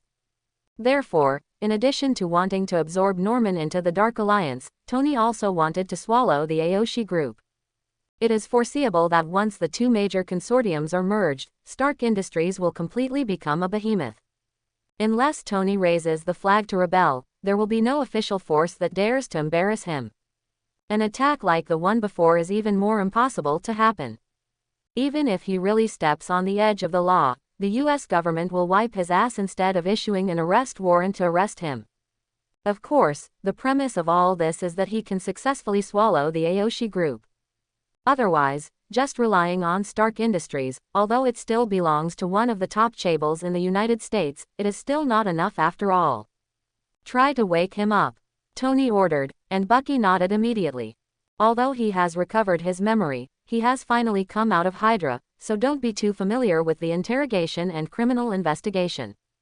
Taking a towel and a bottle of mineral water, and putting the towel on Norman's face, Bucky opened the bottle of mineral water and let the mineral water flow down. Soon, the comatose Norman made a movement, and his body suddenly struggled violently. If his hands and feet hadn't been restrained, he might have gotten up from the ground long ago. Stopping pouring water, Bucky tore the towel off Norman's face. Hoo. Suddenly, there was a thick panting sound, and Norman panted desperately like a drowning person breathing fresh air. At the same time, his gaze quickly swept across the room, and the moment he saw Tony, his gaze was fixed on Tony. "It's really you," Norman said hoarsely. A smile appeared on the corner of Tony's mouth. "Mr. Osborn, long time no see. I didn't expect to meet on such an occasion. I'm really sorry." "What on earth do you want to do?" Norman said viciously. "I should ask you that, right? It seems that you attacked me first." Tony spread his hands, and Norman's tone paused. "Well, I admit that it was my fault. Now that I have fallen into your hands, you should be able to tell me what your purpose is. Of course, if you're purely out to retaliate against my previous attack, then just pretend I didn't say anything." As the head of a Chable, Norman is undoubtedly qualified and does not lack calmness. Even if his current situation looks bad, he can still clear his mind instead of yelling like ordinary people. "It's comfortable talking to smart people. I invite you to come today. I have something to do. I heard that the recent business situation of the Aoshi Group is not good. The major shareholders are planning to withdraw their shares. It just so happens that I have a lot of money and have no place to put it. Why don't you let me help you?" Tony smiled and said, with big white teeth, shining coldly under the light, looking like a beast about to eat, with its bloody mouth open. "Impossible, don't even think about it." Norman became excited in an instant, and the roar resounded throughout the room. He can accept anyone as a shareholder, but he can't accept Chables alone. As a member of the Chable, he understands the nature of the Chable too well. He is a beast that eats people but does not spit out bones. Once they are allowed to hold shares in the Aoshi Group, the Aoshi Group will be at risk of being swallowed at any time. What's more, there is still a grudge between him and Tony. He has not forgotten that Tony has pushed hard for the reason why the Aoshi Group has come to this point. And Tony, who was rejected, was not annoyed at the moment. He still maintained a smile on his face and said slowly, "Do you think you still have a choice now? I know you want to maintain the integrity of the Aoshi Group, but if you are gone, who do you think can support the Aoshi Group? Rely on your useless son who doesn't know anything? Or rely on those cold-blooded and ruthless capital? The current Aoshi Group has only one breath left. You are here, and you can still hold on to find a chance to continue your life. Once you die or disappear, the huge Aoshi Group will fall apart in an instant. So, it's not difficult to accept me as a shareholder. Even I can promise not to intervene in the specific affairs of the Aoshi Group, and you are still the head of the Aoshi Group. Well, think about it." Tony's words were not sharp, but at this moment they were like a sharp knife, piercing into Norman's heart continuously. At this moment, rationality and sensibility are on each side of his mind. Reason told him that Tony was right. Accepting Stark's capital injection, the Aoshi Group still had a chance. Sensitive but said, "He is lying to you. The Chables are devils who eat people and don't spit out their bones, and he must not be allowed to enter the arena, otherwise the Aoshi Group will definitely change hands." The two ideas were at odds with each other in his mind, and his face became cloudy and uncertain because of this. Looking at his appearance, Tony did not stay in the room. He knew that Norman would not be able to make a decision for a while, so after letting Bucky watch over him, he turned around and left the room. Back in his room, looking at the two sleeping beauties on the bed, Tony took off his pajamas and walked over. "The night is still very long. How can we live up to this good time?" Soon, the room was full of spring, filled with the breath of spring again. Early the next morning, someone threw out the trash from last night, and Tony sat in the living room quietly enjoying breakfast. At this moment, Bucky walked out of the room and came to the living room. "Boss, that guy wants to see you and says he wants to talk to you." In the room, Tony stepped in and saw Norman again. He seemed much calmer than last night. "How is it? Have you thought about it? Tony asked with a smile. Hearing this, Norman looked up at him. I promise to let you become a shareholder of Aoshi Group, but you also have to promise me one thing. I want to exchange shares with you. This was the only way he could come up with after thinking all night. If the Aoshi Group wants to survive, it must accept Tony's capital injection. In order to prevent Tony from swallowing the Aoshi Group and kicking himself out, he also needs a guarantee. And this guarantee is the shares of Stark Industries. Now all the shares of Stark Industries are in the hands of Tony. Even if he also holds the shares of Stark Industries, he cannot threaten Tony. On the contrary, Aoshi Group has many shareholders. Once Tony enters the market, he is eligible to acquire shares, which may lead to Aoshi Group changing ownership. Therefore, although the exchange of shares did not pose any threat to Tony, it could prevent him from being kicked out of the game and end up with nothing but money. Tony raised his eyebrows slightly, and flatly refused. No, you don't have the capital to negotiate terms. You have only two options now, either watch the Austrian group go bankrupt, or accept my capital injection. Other than that, you have no choice. Hearing this, Norman's seemingly stable mood suddenly became crazy.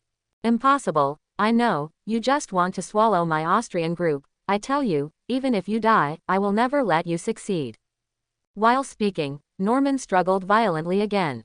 After being injected with the body enhancer, he already had emotional problems, but now that he was stimulated by Tony, he became even crazier. And Tony watched this scene quietly, his face as calm as ever. After a long time, the out-of-control Norman calmed down again, and Tony, who had been silent all this time, spoke again. Have you considered it clearly? It was the same question as before, and the tone was the same. Tony didn't seem to remember being rejected just now. Seeing this, a wry smile appeared on Norman's face. Are you determined to eat me? Aren't you afraid that I will really ruin the Austrian group, and won't accept your proposal? Norman's tone was full of helplessness. He was indeed crazy just now, but no matter how crazy he is also the head of the Aoshi group. Therefore, the so-called madness is more for Tony to see, and he wants to fight for more benefits. But Tony is not only calmer than he imagined, he is even cold. It's all about the Austrian group. If it is destroyed, it will be destroyed. Anyway, it doesn't belong to me now. Do you think I will feel bad for things that don't belong to me? But it's different for you. Aoshi Group is your painstaking effort. If it really goes bankrupt, are you willing? Tony asked back with a smile. Norman lowered his head dejectedly. He understood that he lost, not because he was inferior to Tony, but because the gap between the pros and cons of the two sides was not equal from the beginning. You won. I accept your capital injection. I hope you can bring the Austrian group back to life. After saying this, Norman seemed to have been drained of all energy, and his whole body seemed to have aged a lot. Seeing his appearance, Tony frowned. I said, I will not intervene in the business of the Aoshi group, and you are still in charge of the overall situation. Capital may not believe what they say, but I, Tony, keep what I say. After saying that, Norman suddenly raised his head, staring at Tony closely. He was ready to be kicked out. But it seems like Tony really intends to keep his promise. What you said is true? Norman asked a little uncertainly. Tony spread his hands. If you know me well enough, you should know that I hate dealing with company affairs the most. Hearing this, Norman suddenly remembered the other party's reputation as a playboy, and the corners of his mouth twitched. Although a little speechless, it is undoubtedly a great thing to be able to continue to be in charge of the Aoshi group. Thank you. Norman said something softly. If it weren't for Tony's sharp 5 senses, he might not be able to hear him clearly. Smiling indifferently, Tony turned and left the room. Came to the living room. Tony's voice suddenly sounded in the living room. Jarvis, call Potts. Okay, sir, connected for you. Hey, Tony, what's the matter? Potts' voice sounded. Get in touch with Aoshi Group and prepare to become a shareholder. In addition, find the shareholders of Aoshi Group and take all the shares in their hands. Hearing this, Potts on the other end of the phone couldn't help being stunned for a moment. What did you say? Has the Aoshi Group agreed to our shareholding? Potts was a little afraid to believe it. They are also top chaebol, except that some business contacts will carry out share replacement cooperation. How could several major consortiums in the same industry accept another giant in the same industry as a shareholder of the company? Therefore, Pot's tone can be described as full of surprise. Don't worry, I've already discussed what you're worried about, and now you just have to do what I tell you, Tony said to himself. Potts on the other end of the phone nodded heavily. Okay, don't worry, I'll do it now. After speaking, without waiting for Tony to agree, Potts hung up the phone directly. After hanging up the phone, Potts acted immediately and immediately organized the negotiators to go to the Austrian group. While she was acting, the Aoshi group also received a call from Norman. Due to the good agreement between him and Tony, Stark Industries entered the Austrian group much faster than the normal shareholding.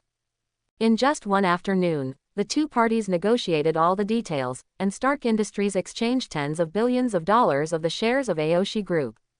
After the negotiation was settled, Potts found several major shareholders of Aoshi Group nonstop, and wanted to take their shares in full. With the Austrian group losing money every year, these shareholders have long wanted to withdraw.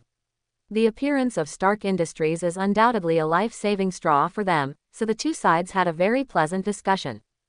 After 3 days, Stark Industries acquired 50.00% of the shares of Aoshi Group in one fell swoop, becoming the largest shareholder of Aoshi Group. As the head of the company, Norman only has 40.00% of Three's shares left at this moment, and the remaining 2 points are circulating in the stock market. It can be said that as long as Tony is willing, he can start the acquisition now, forcibly acquire the shares in Norman's hands, and swallow the Austrian group in one go. But as he said, he is a playboy and doesn't like managing companies very much, and Potts' ability to manage a Stark Industries is already at the limit, so Tony didn't peep at the idea of Norman's shares. In this way, a business change that shocked the entire upper class of the United States ended in just 3 days. In S.H.I.E.L.D., Nick listened to the reports of his subordinates with a blank expression on his face, and no one could see what he was thinking. With Pierce's lesson, although S.H.I.E.L.D. did not dare to do anything to Tony again, some monitoring is still essential. The original Stark Industries has already made people fearful. Now, Stark Industries has become the largest shareholder of Austrian Group and has become stronger. This is not good news for forces other than Stark Industries. After waving his hand, Nick got up and walked to the window. Looking at the scene outside the window, his eyes were heavy.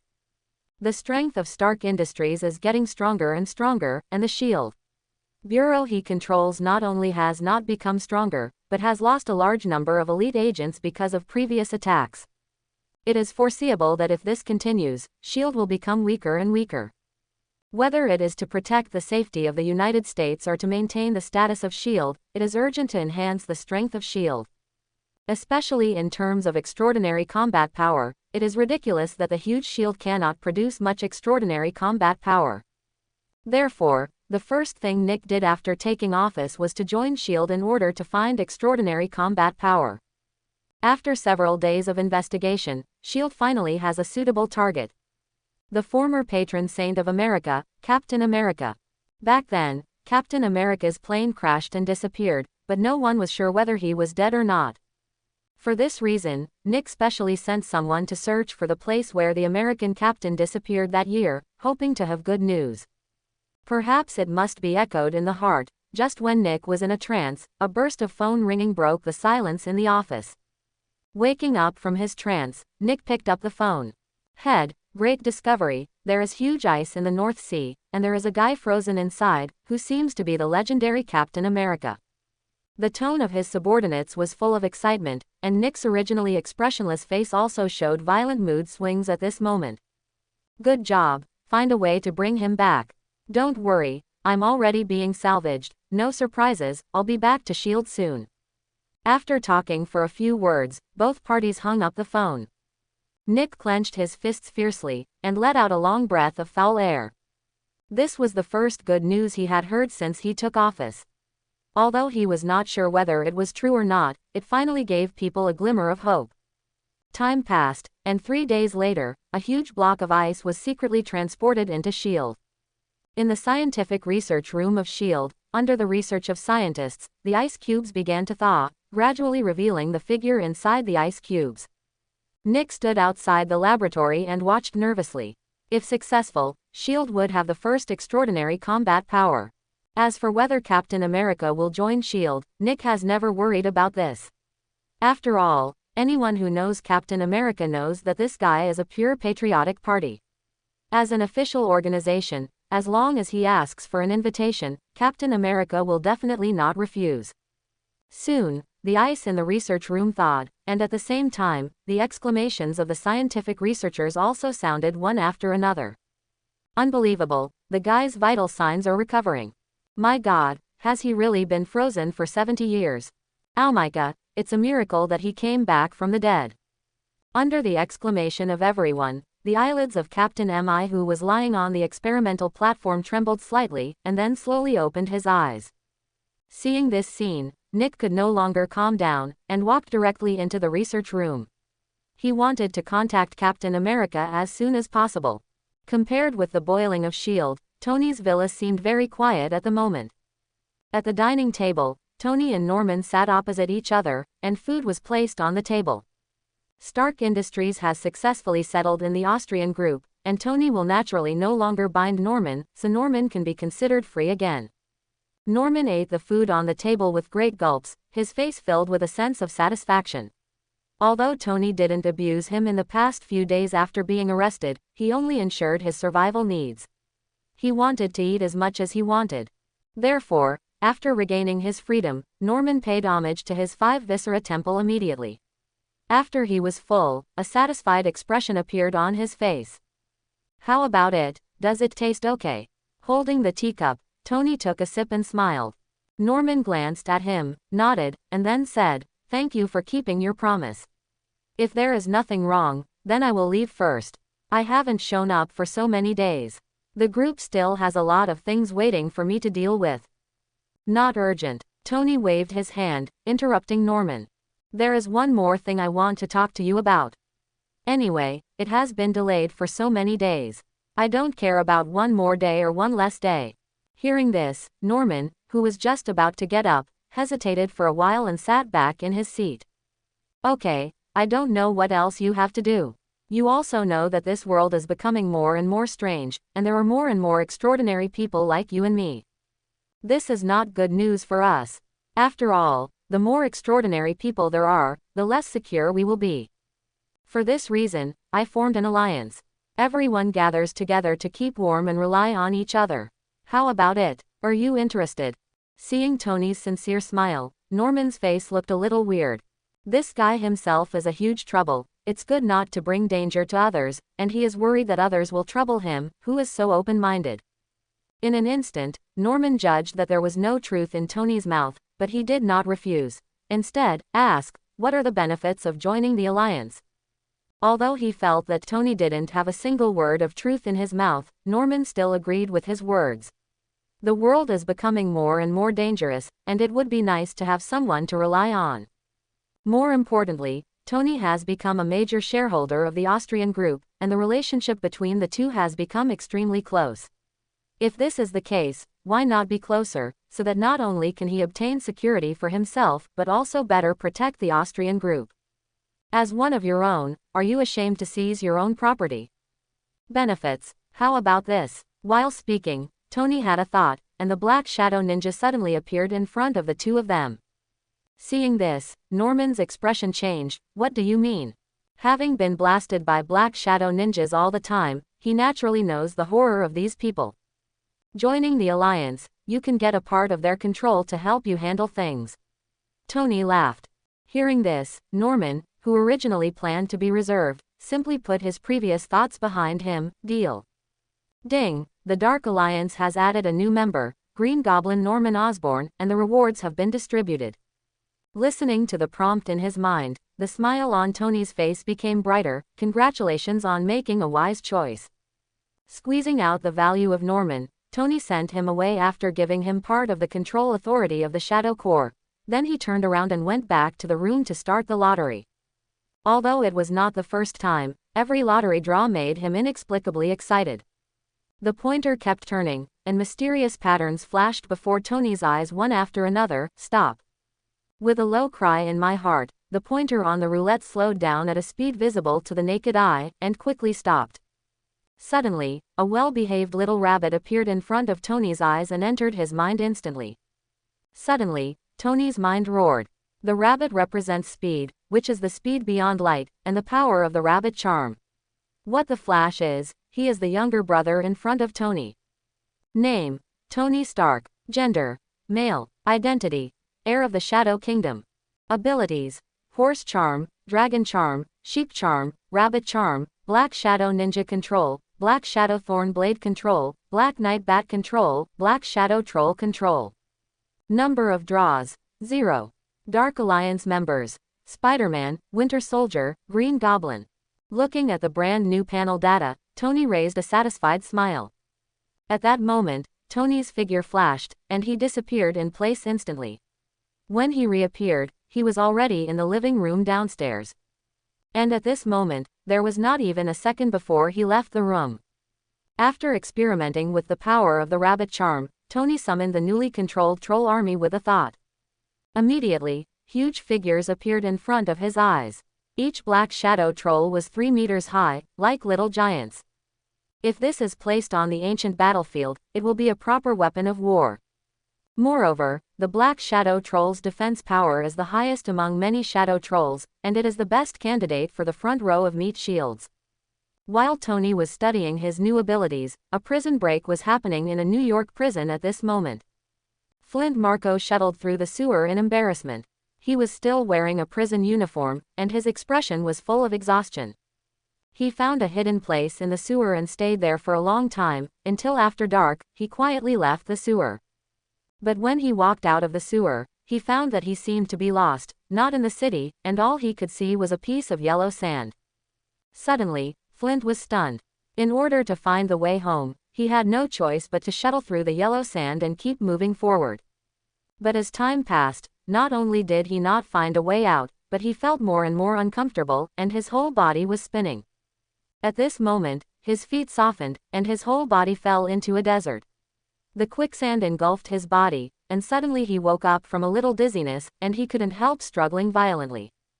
But the more he struggled, the faster his body sank, and soon, quicksand completely submerged him. And 10 kilometers away from him, a sign was hanging on the fence: Military Test Field. It turns out that this is a test field for the military to test nuclear weapons, and this desert was created because of nuclear tests. He accidentally broke into the military test field from the sewer, which is a place of death full of nuclear radiation. After an unknown amount of time, when the moonlit night completely enveloped the earth, a hand stretched out from the desert. The sand kept surging, and Flint's figure slowly appeared. He looked at his hands in shock, his eyes filled with disbelief. He thought he was going to die, but he didn't expect that he would come back to life and possess the ability to control sand. A burst of joy for the rest of his life filled his heart, but he quickly calmed down. Glancing at the yellow sand around him, he didn't feel desperate anymore, because this was his home field. It took a few hours for him to leave the military test field and return to New York City.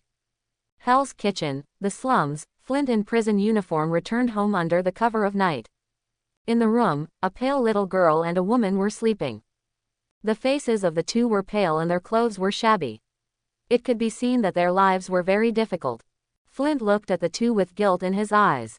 He didn't disturb them, but just sat on the sofa and felt the atmosphere of home.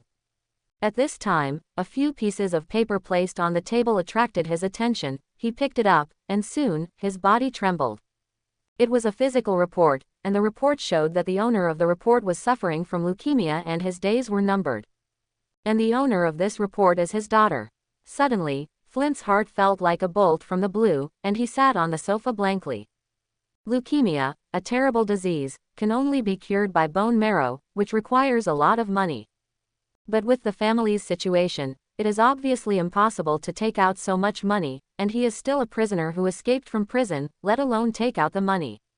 Flint, who was already full of guilt for his daughter, now saw his daughter sick but was helpless, and suddenly felt intense pain in his heart. No, I must not let Harley have an accident, absolutely not. Flint muttered to himself with red eyes, glanced at the room again, got up and left the house. Rice Bank. At 8 o'clock in the morning, several cash trucks stopped at the gate of the rice bank, and a large number of escorts with live ammunition guarded both sides of the road, isolating idlers and others. And at a place 300 meters away from the gate of the Federal Reserve Bank, Flint, who was wearing a sweater, stared at the cash truck. As a fugitive, it is impossible for him to make money through normal means, and it is too late, so the fastest way to get money is to rob a bank. Even if he had the heart, he would not have the guts to do it before, but after gaining the ability to control the sand, he is no longer an ordinary person, and robbing a bank is no longer a delusion. Seeing the door of the cash transport vehicle open, and the escort began to move boxes of banknotes to the inside of the bank, he couldn't sit still any longer. Boom! A gust of wind blew, and he instantly turned into a sand giant and went straight to the door of the bank. Before the escort could react, Flint controlled the mansion Kwangsha and hit many escorts. But he didn't kill anyone, he just knocked them unconscious. Afterwards, all the cash boxes were rolled up with sand and quickly disappeared in place. When everyone reacted, they could only see a 3 to 4 meter tall giant made of sand wrapped in a cash box and disappearing at the end of the street. Woo! The sirens sounded and the whole bank was thrown into chaos. On the same day, Niue Morning Post reported the bank robbery incident in detail, causing a sensation in the whole Niue. The U.S. Police Department was immediately under tremendous pressure, especially the U.S. Federal Reserve, which was backed by the government, directly issued a death order from above, and must solve the case as soon as possible and recover the lost money. Shield, Nick's office, a call came straight in, from the White House. Looking at the phone number, Nick's face suddenly changed, and he quickly connected the phone and said respectfully, "Sir, what are you looking for? Did you read the news this morning? What do you Shield do for food? Give you 3 days to solve this matter for me." After finishing speaking, the phone was hung up directly, and Nick, who was scolded, was stunned and didn't know what happened. Without staying in a daze for too long, Nick immediately sent someone to send a newspaper with morning news, and saw the news that the Federal Reserve Bank was robbed as soon as he opened it. After carefully browsing through all the news content, a curse came out of Nick's mouth. The status of the Rice Reserve Federation is equivalent to that of the 4 major banks in Wagwo, controlling the economic lifeline of the entire country. Being robbed is a big event that pierces the sky, and all the pressure is concentrated on the U.S. police station. But the U.S. Police Department does not want to take this responsibility. What to do, can only blame the blame. If it were ordinary people who robbed, they would naturally have no way to blame them, but this incident involved extraordinary people. As the Shield, which specializes in managing extraordinary people, it was inexplicably blamed. No wonder Nick looked angry. After venting, Nick quickly calmed down, although he was angry at the police station's behavior of throwing blame. However, a strange transcendent appeared in New York again, which was worthy of attention. Shield has only been hit for a short time, and this matter must be dealt with as soon as possible, otherwise it will inevitably be labeled as incompetent, and God knows what kind of blame will happen. After clearing his mind, Nick quickly called the members of Shield into action. First of all, of course, is to investigate the identity of the robber. Although Flint has turned into a huge sand man, he still has this basic outline. Through the comparison of the federal big data, Flint's identity information was quickly found out. It would definitely not be that easy to switch to the U.S. Police Department, but Shield's authority is much higher than that of the U.S. Police Department, so things that are very difficult for them can be done in one morning for Shield. With the identity information, things are much easier to handle. Shield immediately inquired about Flint's recent records. It turned out he was a fugitive. Psychological crime experts from Shield speculated that escapees usually go home first, so members of Shield rushed to Flint's home without stopping. Hell's Kitchen, the slums, black cars stopped one after another, and Nick led the crowd out of the car. This kind of thing didn't require him to do it himself, but for some special reason, he still chose to do it himself. Boom boom boom. There was a knock on the door, and soon, a woman opened the door. Looking at Nick and the others standing outside the door, a nervous look appeared on the woman's face. "Who are you?" Hearing this, the members of Shield standing beside Nick just wanted to speak, but Nick raised his hand to stop them. "You wait for me outside the door, and I can go in by myself." "Hi ma'am, I'm a friend of your husband Flint, is he home?" Hearing this, the woman shook her head. "My husband has been arrested and is now in prison." If you want to find him, go directly to the prison. After speaking, the woman wanted to close the door. After all, he was a woman facing a group of strong men, so he was naturally full of pressure. Wait, Nick reached out to stop her movement. Then he took out a business card from his pocket. This is my number. If your husband comes back, ask him to call me on this number. By the way, tell him that it's useless to hide. The matter must be resolved after all. Even if you don't think about yourself, you should think about it for you.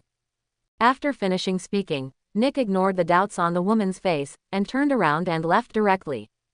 Back in the car started to drive away. Nick's assistant couldn't help but wondered, "Director, why don't we search? Maybe we can find other clues." "No need, they probably don't know anything, go back and wait for news." After finishing speaking, Nick didn't speak anymore. Although the assistant looked puzzled, he could only keep his mouth shut. At first Nick really wanted to catch Flint as soon as possible, but then he changed his mind. He noticed that although Flint robbed but did not kill anyone, all the escorts at the scene were just knocked out. This gave him another idea to recruit Flint. S.H.I.E.L.D. already lacks the combat power of extraordinary people, and now one finally appears, so naturally it cannot be easily let go. Although this guy has a lot of bad deeds, just because he didn't kill people means that he is not bad to the bone. Moreover, he found out afterwards that Flint's daughter was suffering from leukemia, so it was reasonable for such a person to rob. So, he didn't mind giving Flint a chance. In the old Chinese language, this is called jiaoan, turning the enemy into one of our own. And shortly after everyone from S.H.I.E.L.D. left, Flint, wrapped in a sweater, appeared at the door of the house. He saw everything just now, and he almost couldn't hold back to fight out. Fortunately, the people from S.H.I.E.L.D. didn't do anything, didn't even enter the door, so he managed to calm down.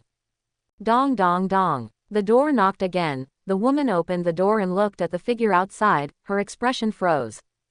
"Flint, you, why are you back? Come on in." After speaking, the woman pulled Flint into the room. Looking at the woman, Flint hugged her into his arms. "Vanessa, I'm sorry to make you suffer. I'm fine, aren't you in prison? Why are you back? Someone came to you just now. Are they from the government? You run, they might come back sometime." Vanessa looked worried. Seeing her like this, Flint felt more and more guilty, and immediately sorted out his emotions. "Don't worry about me, you heard what I said next." Speaking of this, Flint leaned close to Vanessa's ear, told her where he hid the money, and asked her to take her daughter to see a doctor. After he finished speaking, he asked what Nick had said to her. Vanessa didn't hide it either, and told the truth about everything, and took out the business card Nick gave, and handed it to Flint. "I see, you don't have to worry about this matter, leave it to me. I'll leave your daughter's illness to you. I can't stay here now. I'm leaving first." After speaking, Flint hugged Vanessa, hardened his heart and turned to leave. Shuttle on the street, Flint kept playing with the business card in his hand. He didn't know Nick's identity, but he knew that Nick's words made sense. Even if he can run, what about his wife and daughter? This matter must be resolved, otherwise his wife and daughter will be implicated. Thinking of this, Flint finally made up his mind to call Nick. Manhattan, a certain cafe. Nick sat in the corner by the window, waiting quietly, and soon, a figure wearing a sweater with his face hidden under the sweater walked into the cafe. Seeing him, Nick's mouth curled into a smile and he raised his hand. Hearing this, Flint cast his gaze over, and after seeing Nick, he hesitated and walked over and sat opposite Nick. "Let me introduce myself, my name is Nick Fury. Glad you could call me," Nick said with a smile on his face, showing great enthusiasm. Flint looked at him, pursed his lips, and said slowly, "You should work for the government, why do you want to see me?" This is a question he has been unable to figure out. After all, the two have nothing to do with each other. One is a policeman and the other is a gangster, but Nick said on the phone that he would help him. "It's very simple, your ability makes you valuable. I've seen your file. Although you have a lot of bad records, how can you say that you are still a good guy among the bad guys? I can't bear to see a talent like you go astray, so I hope you can join us and work for the government. As long as you promise, I can help you destroy the previous files, so that you can regain your dignity and live in the sunshine." Of course, the money you robbed must be returned. Impossible. Flint's mood became agitated in an instant. Nick, who had already checked out all his information, naturally did not panic when he saw this, with a smile still on his face. I know you need this money to save your daughter. But don't worry, as long as you join us, your daughter's illness will no longer be a problem. I will help her contact the right bone marrow and arrange the best hospital and doctor for surgery. What do you think? Hearing this, Flint's mood immediately calmed down. He robbed the bank to treat his daughter's illness. If Nick can do what he promised, it's okay to return the money. But he is not a fool, he said directly. I can promise you, but I have to help my daughter complete the operation first. Okay, no problem. Nick smiled and nodded. The conversation between the two went very smoothly, and it took him almost no effort to attract Flint.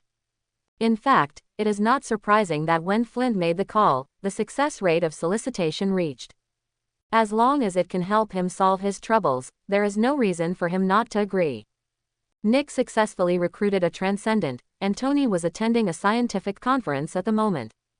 The initiator is Otto Gunther Octavius. Of course, he also has an alias, Dr. Octopus. Coincidentally, Dr. Octopus's research project was invested by the Austrian group, and Stark Industries has now become the major shareholder of the Austrian group. Tony naturally wants to check the research projects of the Austrian group. Therefore, I accidentally saw the research on the robotic arm, so Tony attended the press conference.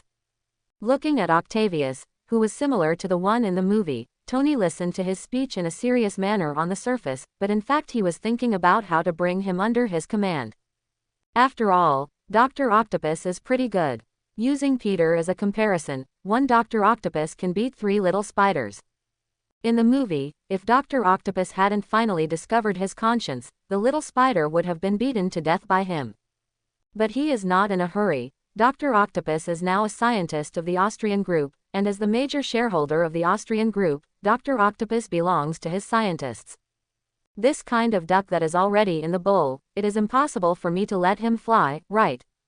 However, in view of Dr. Reed's matter, Tony decided to wait and see before he failed to become Dr. Octopus, otherwise the system would not recognize it, and it would be in vain. After making up my mind, I soon arrived at the display of the mechanical arm. A woman walks up to the launch stage. Looking at this woman, Tony narrowed his eyes. He didn't remember much of Marvel's memory, but he vaguely remembered that Dr. Octopus seemed to start to change because of the failure of the press conference. Is something going to happen to this woman? He had a faint premonition in his heart, but he didn't mean to remind him at all. He needs the supervillain Dr. Octopus, not the scientist Octavius. Soon, 4 metal mechanical arms appeared in front of everyone, causing a burst of exclamation. Seeing everyone's expressions, Dr. Octopus was obviously very happy. He believes that tomorrow, his invention will be famous all over the world, and he will be famous by then. Thinking in his heart, Dr. Octopus continued to show his research results.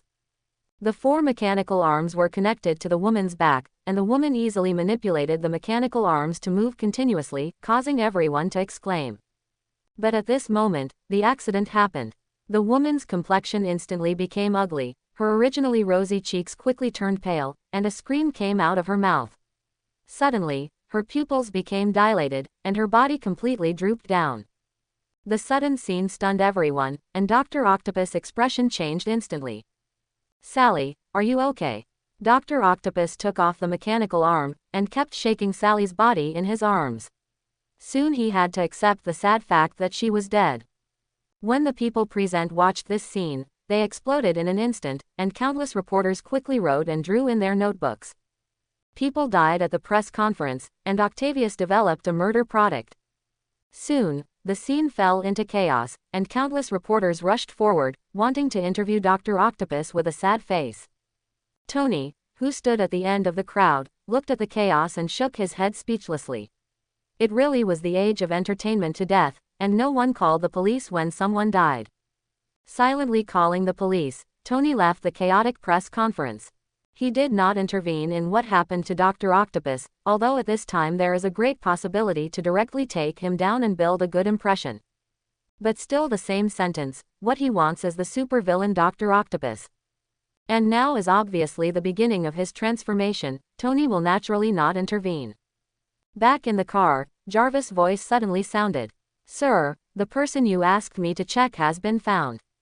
Oh, where? Tony was instantly interested. He was busy with Stark Industries during this time, but it didn't mean he didn't care about what happened in New York. He also saw the news about Flint, and asked Jarvis to search immediately. But now, no one can compare with official agencies in terms of finding people. Jarvis has no news until now. Sir, I searched the surveillance of the entire Neo, and found the person you mentioned. Just now, he met Nick and joined S.H.I.E.L.D. Listening to Jarvis's words, Tony was stunned. What the hell, Sandman joined S.H.I.E.L.D. What an international joke. He didn't expect that S.H.I.E.L.D. would snatch someone from him, and they even snatched him. For a while, he was full of depression. It seems that my appearance has finally started to change the plot. Thinking silently in his heart, Tony cleared out the depression in his heart. Although it was a bit uncomfortable to be intercepted, he knew that it would happen sooner or later. After all, my own intervention has changed the plot to a mess, and changes are inevitable. It's just that he didn't expect that Nick would have such courage to directly recruit a criminal. Also, S.H.I.E.L.D.'s recent actions are also very unusual, and they have even begun to recruit extraordinary people. Although there must be something to do with the increase in the number of Transcendents, Tony doesn't believe that there is nothing against him. The conflict between myself and S.H.I.E.L.D. can no longer be reconciled. Although I own Stark Industries, S.H.I.E.L.D. dare not do anything to me. But there is a saying that the only constant in the world is that it is always changing. The current S.H.I.E.L.D. does not dare to do anything to itself, so what about in the future? When the power of S.H.I.E.L.D. is getting stronger and stronger, can they still tolerate themselves? And now S.H.I.E.L.D.'s recruitment of extraordinary people is a signal that they are strengthening their strength. It seems that it's time to find something for my friends to do. Muttering to himself, Tony drove to a certain bar according to Jarvis's navigation. Since receiving 2,000 million yuan, Peter's life has completely changed. Every night singing and singing are not enough to describe. Once a good student and boy, now he is a frequent visitor to bars and nightclubs. He who had never even held a girl's hand before had completely turned into a guy who changed women like changing clothes. When Tony came to the bar, Peter was writhing on the dance floor with two girls in his arms. Looking at the enchantingly dancing Peter, Tony raised his brows, and a smile appeared on the corner of his mouth. When a man has money, he becomes bad, it really is the most reasonable saying. Look at Peter, what a good boy he used to be, but he has been corrupted by money. With a sigh in his heart, Tony walked onto the dance floor and put his hand on Peter's shoulders to pull him out. Who? Peter yelled and punched him backwards. Tony raised his hand and immediately grabbed Peter's fist in his hand, and at the same time Tony's voice sounded at this moment. I haven't seen you for a few days, little Peter, your courage is growing. Hearing the sound, Peter shrank his neck and turned his head quickly. After seeing Tony, a flattering smile appeared on his face immediately. Mr. Tony, why are you here? If there's anything wrong, just call me directly, why don't you make a trip in person? For Tony, Peter has a natural fear, especially after he has the control authority of a part of the Shadow Corps. This fear is even worse. Seeing Peter's expression, Tony let go of his hand and said with a smile, I have something to talk to you about, come with me. After speaking, Tony took Peter out of the bar and got into the car. Sitting in the co-pilot, Peter wondered, is there any other mission? Mr. Tony. Yes and no, this matter has something to do with you. Hearing this, Peter looked puzzled, while Tony continued. S.H.I.E.L.D. recently joined a man named Flint, who was in prison for robbery some time ago. At that time, he and his accomplices robbed a taxi driver, resulting in the driver's death. That driver, I think you should know, Ben Parker. Speaking of this, Tony stopped, and the eyes of Peter on the co-pilot had turned red. Everyone has regrets, and Peter's biggest regret is the death of his uncle. Because of his inaction, his uncle fell in a pool of blood, and for this, every midnight he was filled with self-blame. Fortunately, he sent the murderer to prison with his own hands, which was the only consolation in his heart. But now that Tony knew that there were two people who caused his uncle's death, and one of them was released from prison and joined S.H.I.E.L.D. with a bright future, the anger that had been buried in his heart exploded instantly. Where is he now? Peter said hoarsely. He didn't doubt the authenticity of Tony's words, but directly asked about the murderer's location. Hearing this, Tony gave the location of the cafe. Immediately Peter got out of the car without saying a word, and disappeared at the end of the street. Looking at his back, Tony also raised a smile at the corner of his mouth. As the saying goes, if you don't use it for me, you will be destroyed by me. Since he knew that S.H.I.E.L.D. was destined to become his enemy, how could Tony watch S.H.I.E.L.D. continue to grow? Therefore, he detonated the anger in Peter's heart and helped him cut off the minions of S.H.I.E.L.D. If it were the previous Peter, even if he knew about it, he would not necessarily kill someone, but the current Peter is no longer the boy with pure ideals. In conclusion, he has matured and knows that only blood can revenge in the adult world. In the cafe, Nick, who had a good chat, walked out of the cafe together. Nick is happy to recruit a team of titans, and Flint is happy that his daughter's illness has been saved. Both parties have achieved what they wanted in their hearts, so there are satisfied smiles on their faces. However, just as the two of them walked out of the cafe, a black spot rapidly enlarged in the opposite sky, and a figure descended from the sky, and landed on Flint, who had just walked out of the cafe. Boom! The glass door of the cafe shattered. Flint's figure was blasted away like a cannonball. Nick, who was standing aside, watched this scene with an almost dull expression on his face, unable to react at all. The transcendent he had just recruited was kicked away in front of him. Thinking a little stiffly, Nick turned his head to look at the person coming. When he saw the person in the spider suit, Nick immediately reacted, and quickly said, "Wait." He thought that Peter was here to fight for justice. After all, that's how he was set up when he debuted. Although Peter lingered in bars and nightclubs during this period, the world gradually forgot him, but as the director of S.H.I.E.L.D., Nick obviously will not forget. However, Peter didn't mean to stop at all, completely ignoring Nick, and rushed into the cafe in a flash. Soon, violent roars sounded in the cafe. The customers of the cafe ran out screaming one by one. Nick looked at this scene. His face was full of anxiety. He wanted to stop this battle, but his strength was not bad compared to ordinary people, but it was far behind the extraordinary, so he couldn't do anything except stare blankly. Not far away, Tony, who was sitting in the car, looked at Nick at the door of the cafe, with a mocking smile on his face. Boom, boom. There were loud bangs, and the cafe had become a mess under the inhuman battle between Peter and Flint. It was conceivable that the boss had fainted in the toilet. Suddenly, black shadow ninjas emerged from the ground and appeared beside Flint. Before he could react, long knives were directly inserted into his body. Puff! There were interspersed sounds, and Flint was pierced by thousands of knives, but the bloody scene Peter imagined did not appear, but grains of sand slowly slipped from Flint's body. Seeing this, the pupils of Peter's eyes shrank instantly, and a trace of disbelief flashed in his eyes. Fuck, is this guy still a human? Cursing angrily, Peter charged forward again without any hesitation, and Flint also roared and transformed into a Sandman at this moment, entering a physical free state. Outside the coffee shop, Nick was watching the battle between the two anxiously, but when he saw the black shadow ninja appear, Nick's expression couldn't help but change instantly. Having suffered a great loss at the hands of black shadow ninjas, he is too familiar with these guys. Originally he thought that Peter was arresting Flint because of his identity, but when the shadow ninja appeared, he suddenly found that things were not that simple. Not paying attention to the battlefield anymore, Nick quickly looked around, searching for something. Soon, his eyes settled on the sports car Tony was driving, and then he strode over. Boom boom boom. The car window was knocked heavily, and accompanied by a sound of electric shock, the car window lowered to reveal Tony's figure. "Hi, Mr. Nick, long time no see.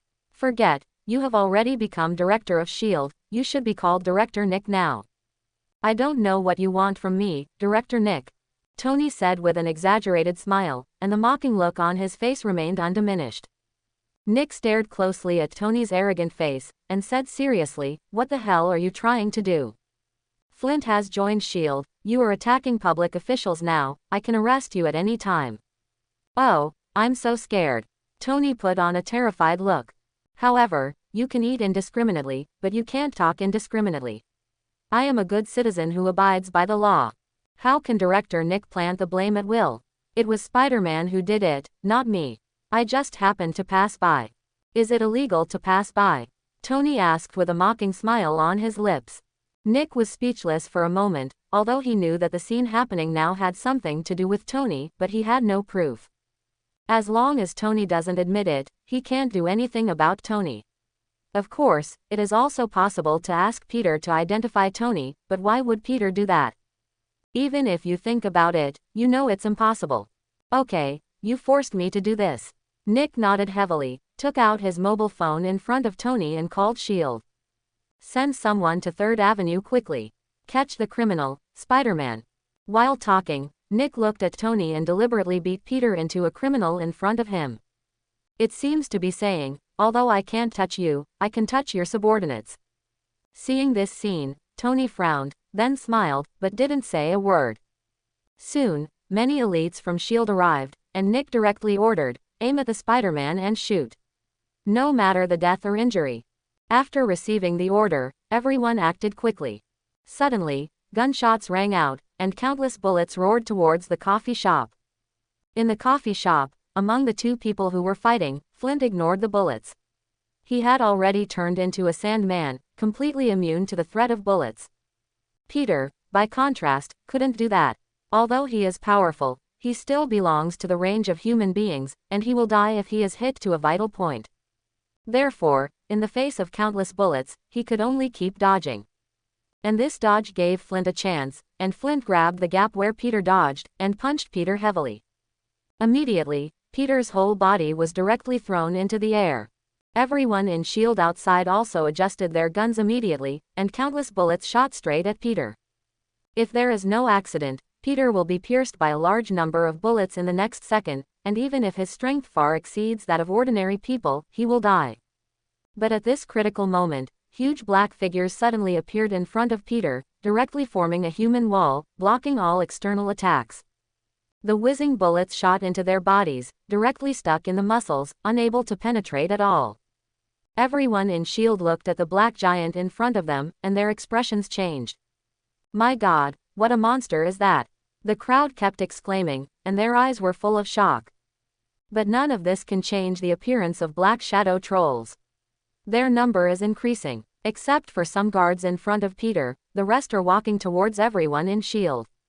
Boom, boom, boom. A dull sound sounded, and the ground shook for a while. The black shadow troll with unparalleled defense finally showed its ferocious fangs in front of the world. Firearms, the killing weapons at the pinnacle of human civilization, are like fire sticks in front of the black shadow troll. The bullets can't even pierce the black shadow troll's body. When the black shadow troll rushed into the crowd, its huge palm easily crushed an elite member of S.H.I.E.L.D. into a patty. The hearts of everyone watching such a terrifying scene trembled, and Nick even turned his head to look in Tony's direction instantly. His teeth were clenched, and his face was full of anger. Although he has never seen the black shadow troll, he knows that all of this is Tony's handwriting, but he is very helpless, knowing that he knows it, but he can't do anything to Tony. There are two options in front of him now, or retreat here, unless Tony wants to have a complete war with S.H.I.E.L.D., otherwise he will definitely stop. Either grit your teeth and try to find a way to deal with the black shadow troll in front of you. It is absolutely impossible to just leave like this. Once you back down, the reputation of S.H.I.E.L.D. will be hit again, and it will even affect the evaluation of S.H.I.E.L.D. by the upper echelons of the United States. Secondly, after finally recruiting a transcendent, if he just gave up, who would dare to join S.H.I.E.L.D.? Good guy, he was killed less than an hour after he joined. The majestic S.H.I.E.L.D. can't even protect its own members. S.H.I.E.L.D. can't afford to lose this man, and he, Nick, can't afford to lose this man even more. Therefore, the so-called two roads were destined to be only one from the very beginning. At this point, Nick gritted his teeth and said, apply for an airstrike and blow me up to kill these sons of fools. Nick gritted his teeth. His assistant's expression suddenly changed when he heard this. Director, this is Manhattan S.H.I.E.L.D. Do as I say, Nick yelled. The assistant had no choice but to contact the Air Force quickly. Call, call. A strong roar of helicopters resounded over Manhattan, and countless citizens looked up at the sky, guessing what happened. Tony, who was sitting in the sports car, listened to the movement from above his head, and took a deep look at Nick. This guy is planning to fight himself to the end. Thinking of this, the corner of Tony's mouth suddenly raised a cold smile. Since he wanted to play, he should play harder and see who has played better than whom. Today, he's going to break the back of S.H.I.E.L.D. and make them shy away when they see him. While thinking about it, Tony's thoughts moved, and suddenly, black figures emerged continuously on the building with a radius of 3 kilometers around Tony. They have wings on their backs and look like bats. They are the only flying unit in the Black Shadow Corps, the Black Shadow Night Bat. As the helicopter approached the battlefield, the night bats that had been prepared soared into the sky one after another. Immediately, the citizens of New York City saw a scene that they would never forget. The number of black night bats seems to be endless, directly covering the sky. Darkness covers 1/3 of the Manhattan shield, and the sunlight completely disappears. Suddenly, countless people fell into panic, and some criminals took advantage of the darkness to commit crimes. Boom! Waves of light emanated from the palms of many black shadow bats, and the 3 helicopters that had just approached the Manhattan shield suddenly exploded. The dazzling flames shone in the sky, and the wreckage of the helicopter turned into countless flames and fell towards the ground. Many residential buildings suddenly ignited raging fires. Manhattan, the political center of the United States, was in chaos. Since all this happened in an instant, when Nick reacted, the Manhattan shield was already in flames. Suddenly, his face became extremely pale, and panic finally appeared in his eyes. It's a big deal. If the situation could be controlled before, then with the chaos in Manhattan, things have completely gotten out of control. This time, S.H.I.E.L.D. will be blamed regardless of whether it can solve the matter smoothly. His body shook slightly, and Nick's lips trembled a little. He overestimated himself and underestimated Tony. But when things got to this point, there was no room for him to retreat. He can't suffer such a big loss and still lose his own people, then he really lost his wife and lost his army. Notify the military, enter the city to kill demons. Nick's chilly voice sounded, and at this moment his voice was like ice, able to freeze people. Hearing this, the assistant beside him trembled and nodded quickly, and quickly contacted the military. And Nick was not idle, he took out his mobile phone and made a call. Captain, something went wrong and I may need your help. On the other end of the phone, a muscular white man nodded with a serious face, I'll be right there. After speaking, the man hung up the phone. On the battlefield, Nick breathed a sigh of relief. Captain America, once a legend, is also his trump card that he has always kept. He didn't want to use this trump card as a last resort, but now he had no choice. Moreover, he wants to try, can Captain America solve Tony? Thinking of this, Nick took a deep look at Tony not far away. He knew that Tony was the source of the trouble. As long as Tony was solved, everything would be over. However, he has seen Tony's strength, and even the green fat man was almost defeated by him with one punch. As a result, now that he knows that Tony is the source of the disaster, he dare not let people target Tony. However, the appearance of the Captain of the United States gave him a little confidence. After all, this is a legend in the past. Can he win Tony? Nick didn't know about this, but he was looking forward to it. And just when Nick hung up the phone, inside the sports car, the corners of Tony's mouth couldn't help but curl up slightly. The fusion of the sheep charm gave him the bug ability of telekinetic power. In addition to being able to exert great power, telekinetic power can also be used to eavesdrop. Unfortunately, as soon as the battle started, Tony's telekinetic power enveloped the battlefield, so Nick's call was recorded in his ears verbatim. It's really unexpected to think that Captain America has been resurrected. In this case, let's see if your Captain America is stronger, or my Winter Soldier is stronger. Smiling and sighing, Tony's voice suddenly sounded in the car. Jarvis, get me Bucky. Okay, sir. Soon, Bucky's voice sounded in the car. What's the boss? Come to 3rd Avenue in Manhattan, your old friend is coming. After the words fell, Bucky on the other end of the phone was confused, but since it was Tony's request, he would naturally not refuse. Okay boss, I'll be there soon. After the words fell, Bucky hung up the phone and left quickly, and in S.H.I.E.L.D., Captain America also rushed to 3rd Avenue. A few minutes passed, and at this moment, outside the Manhattan shield, an army entered the city. Tanks, artillery, helicopters. These human-killing machines are activated by humans again. And what greeted them was the overwhelming Black Shadow Corps. Night bats flying in the sky, claw shadows running on the ground, trolls acting as meat shields, and ninjas hiding and assassinating. The four major corps are all here, using the Manhattan Shield as the battlefield, versus American soldiers. Boom, boom, boom. More violent artillery fire sounded, and the entire Manhattan Shield was completely shrouded in gunpowder smoke. Citizens in several other urban areas listened to the sound of artillery fire from the direction of Manhattan Shield. What is it today? Is America about to fall? Why are some people shooting guns in the city? Countless people's hearts were full of doubts, and at the same time, a shadow was cast over their hearts. In Manhattan, ordinary citizens have long been hidden. Apart from military soldiers, the only people left on the street are members of the Shadow Corps. The commander looked at the Black Shadow Corps in front of him. His face was full of dignity, but he still ordered, "Start attacking. Crush them." After the words fell, the infantry and tanks fought together, and the helicopters fired directly at high altitude and strafed the ground. Rockets exploded and fell into the Shadow Corps, and there was an instant explosion, and a large number of Shadow soldiers were directly torn to pieces by the artillery fire. Even the Troll, which is known as the unparalleled defense, suffered a lot from the bombardment of the shells. However, before everyone in the military was happy, soon, a steady stream of black air gathered on the ground, and a large number of Shadow soldiers were reborn on the spot. Not only did the number not drop much due to the baptism of artillery fire, but it doubled. Such a scene instantly stunned the American soldiers on the opposite side. The excitement in my heart was instantly extinguished by fear.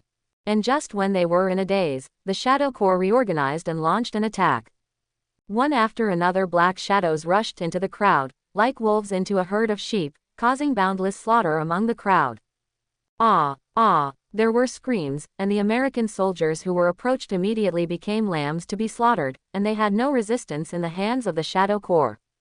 Claw Shadow and Black Shadow Ninja are responsible for dealing with soldiers, trolls are singled out for tanks and armor, and night bats are responsible for dealing with all high-altitude helicopters. The tacit cooperation of the four major armies immediately caused extremely serious damage to the military. Helicopters exploded at high altitude, forming gorgeous fireworks. The tank, known as the King of Land Warfare, was disassembled directly like a toy in the hands of the Troll. The so-called elite soldiers turned into helpless lambs under the brutality of the Claw Shadow and the assassination of the Shadow Ninja. In just one meeting, the military forces retreated across the board. This battlefield has completely become a veritable Shira field, and the whole ground is stained red with blood. On the other side, in the coffee shop, the battle between Peter and Flint is still going on, but at this moment the two have been completely forgotten. Although the battle started because of them, but for this sake, the two of them are no longer important, and now it has completely become another contest between Tony and S.H.I.E.L.D. Nick wanted Tony to know that S.H.I.E.L.D. was not made of mud, and Tony wanted to break S.H.I.E.L.D.'s backbone. Soon, the sound of motorcycles came from a distance, and the captain of the United States wearing a United States battle uniform appeared on the stage. Holding a vibrating gold shield in his hand, wearing a mask on his face, and his bulging muscles all prove his strength. Seeing the person coming, Nick, who had been tense all the time, breathed a sigh of relief, and immediately stepped forward and said, "Captain, you are finally here." Hearing this, Captain M.I. nodded and said directly, "Where is the enemy?" Hearing this, Nick hesitated for a moment and finally pointed to Tony. "He is the source of the cholera this time, kill him, and the matter will be over." Hearing this, Captain America's eyes turned directly to Tony, his eyes suddenly filled with killing intent. Immediately, he bowed slightly, planning to launch an attack. But at this time, Tony got out of the car, raised his chin slightly and looked at Captain M.I. and said, "Why, after sleeping for 70 years, are you going to take action against the benefactor's son as soon as you wake up?" As soon as these words came out, Captain America's actions were interrupted immediately, and Nick's face changed instantly. At this time, he remembered one thing. The super serum injected by Captain America was developed by Tony's father. Therefore, it is no exaggeration to say that he is the benefactor of Captain America.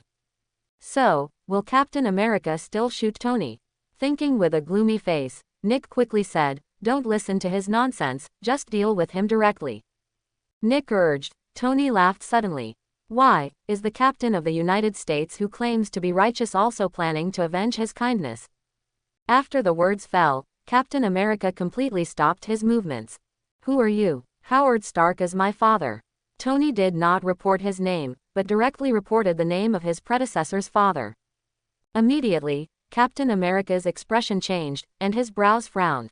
Howard, his old friend, was able to inject the super serum because of Howard's help when he was weak.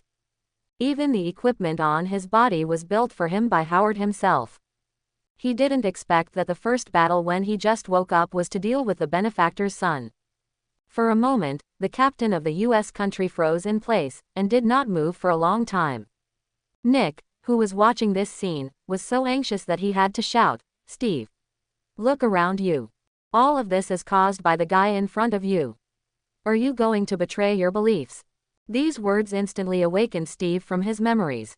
Looking at the scene of corpses everywhere, the hesitation in his eyes was instantly swept away. No matter whose son you are, you should obey the law. The United States is a free country, but you will never be allowed to mess around. After speaking, Steve once again made an offensive gesture.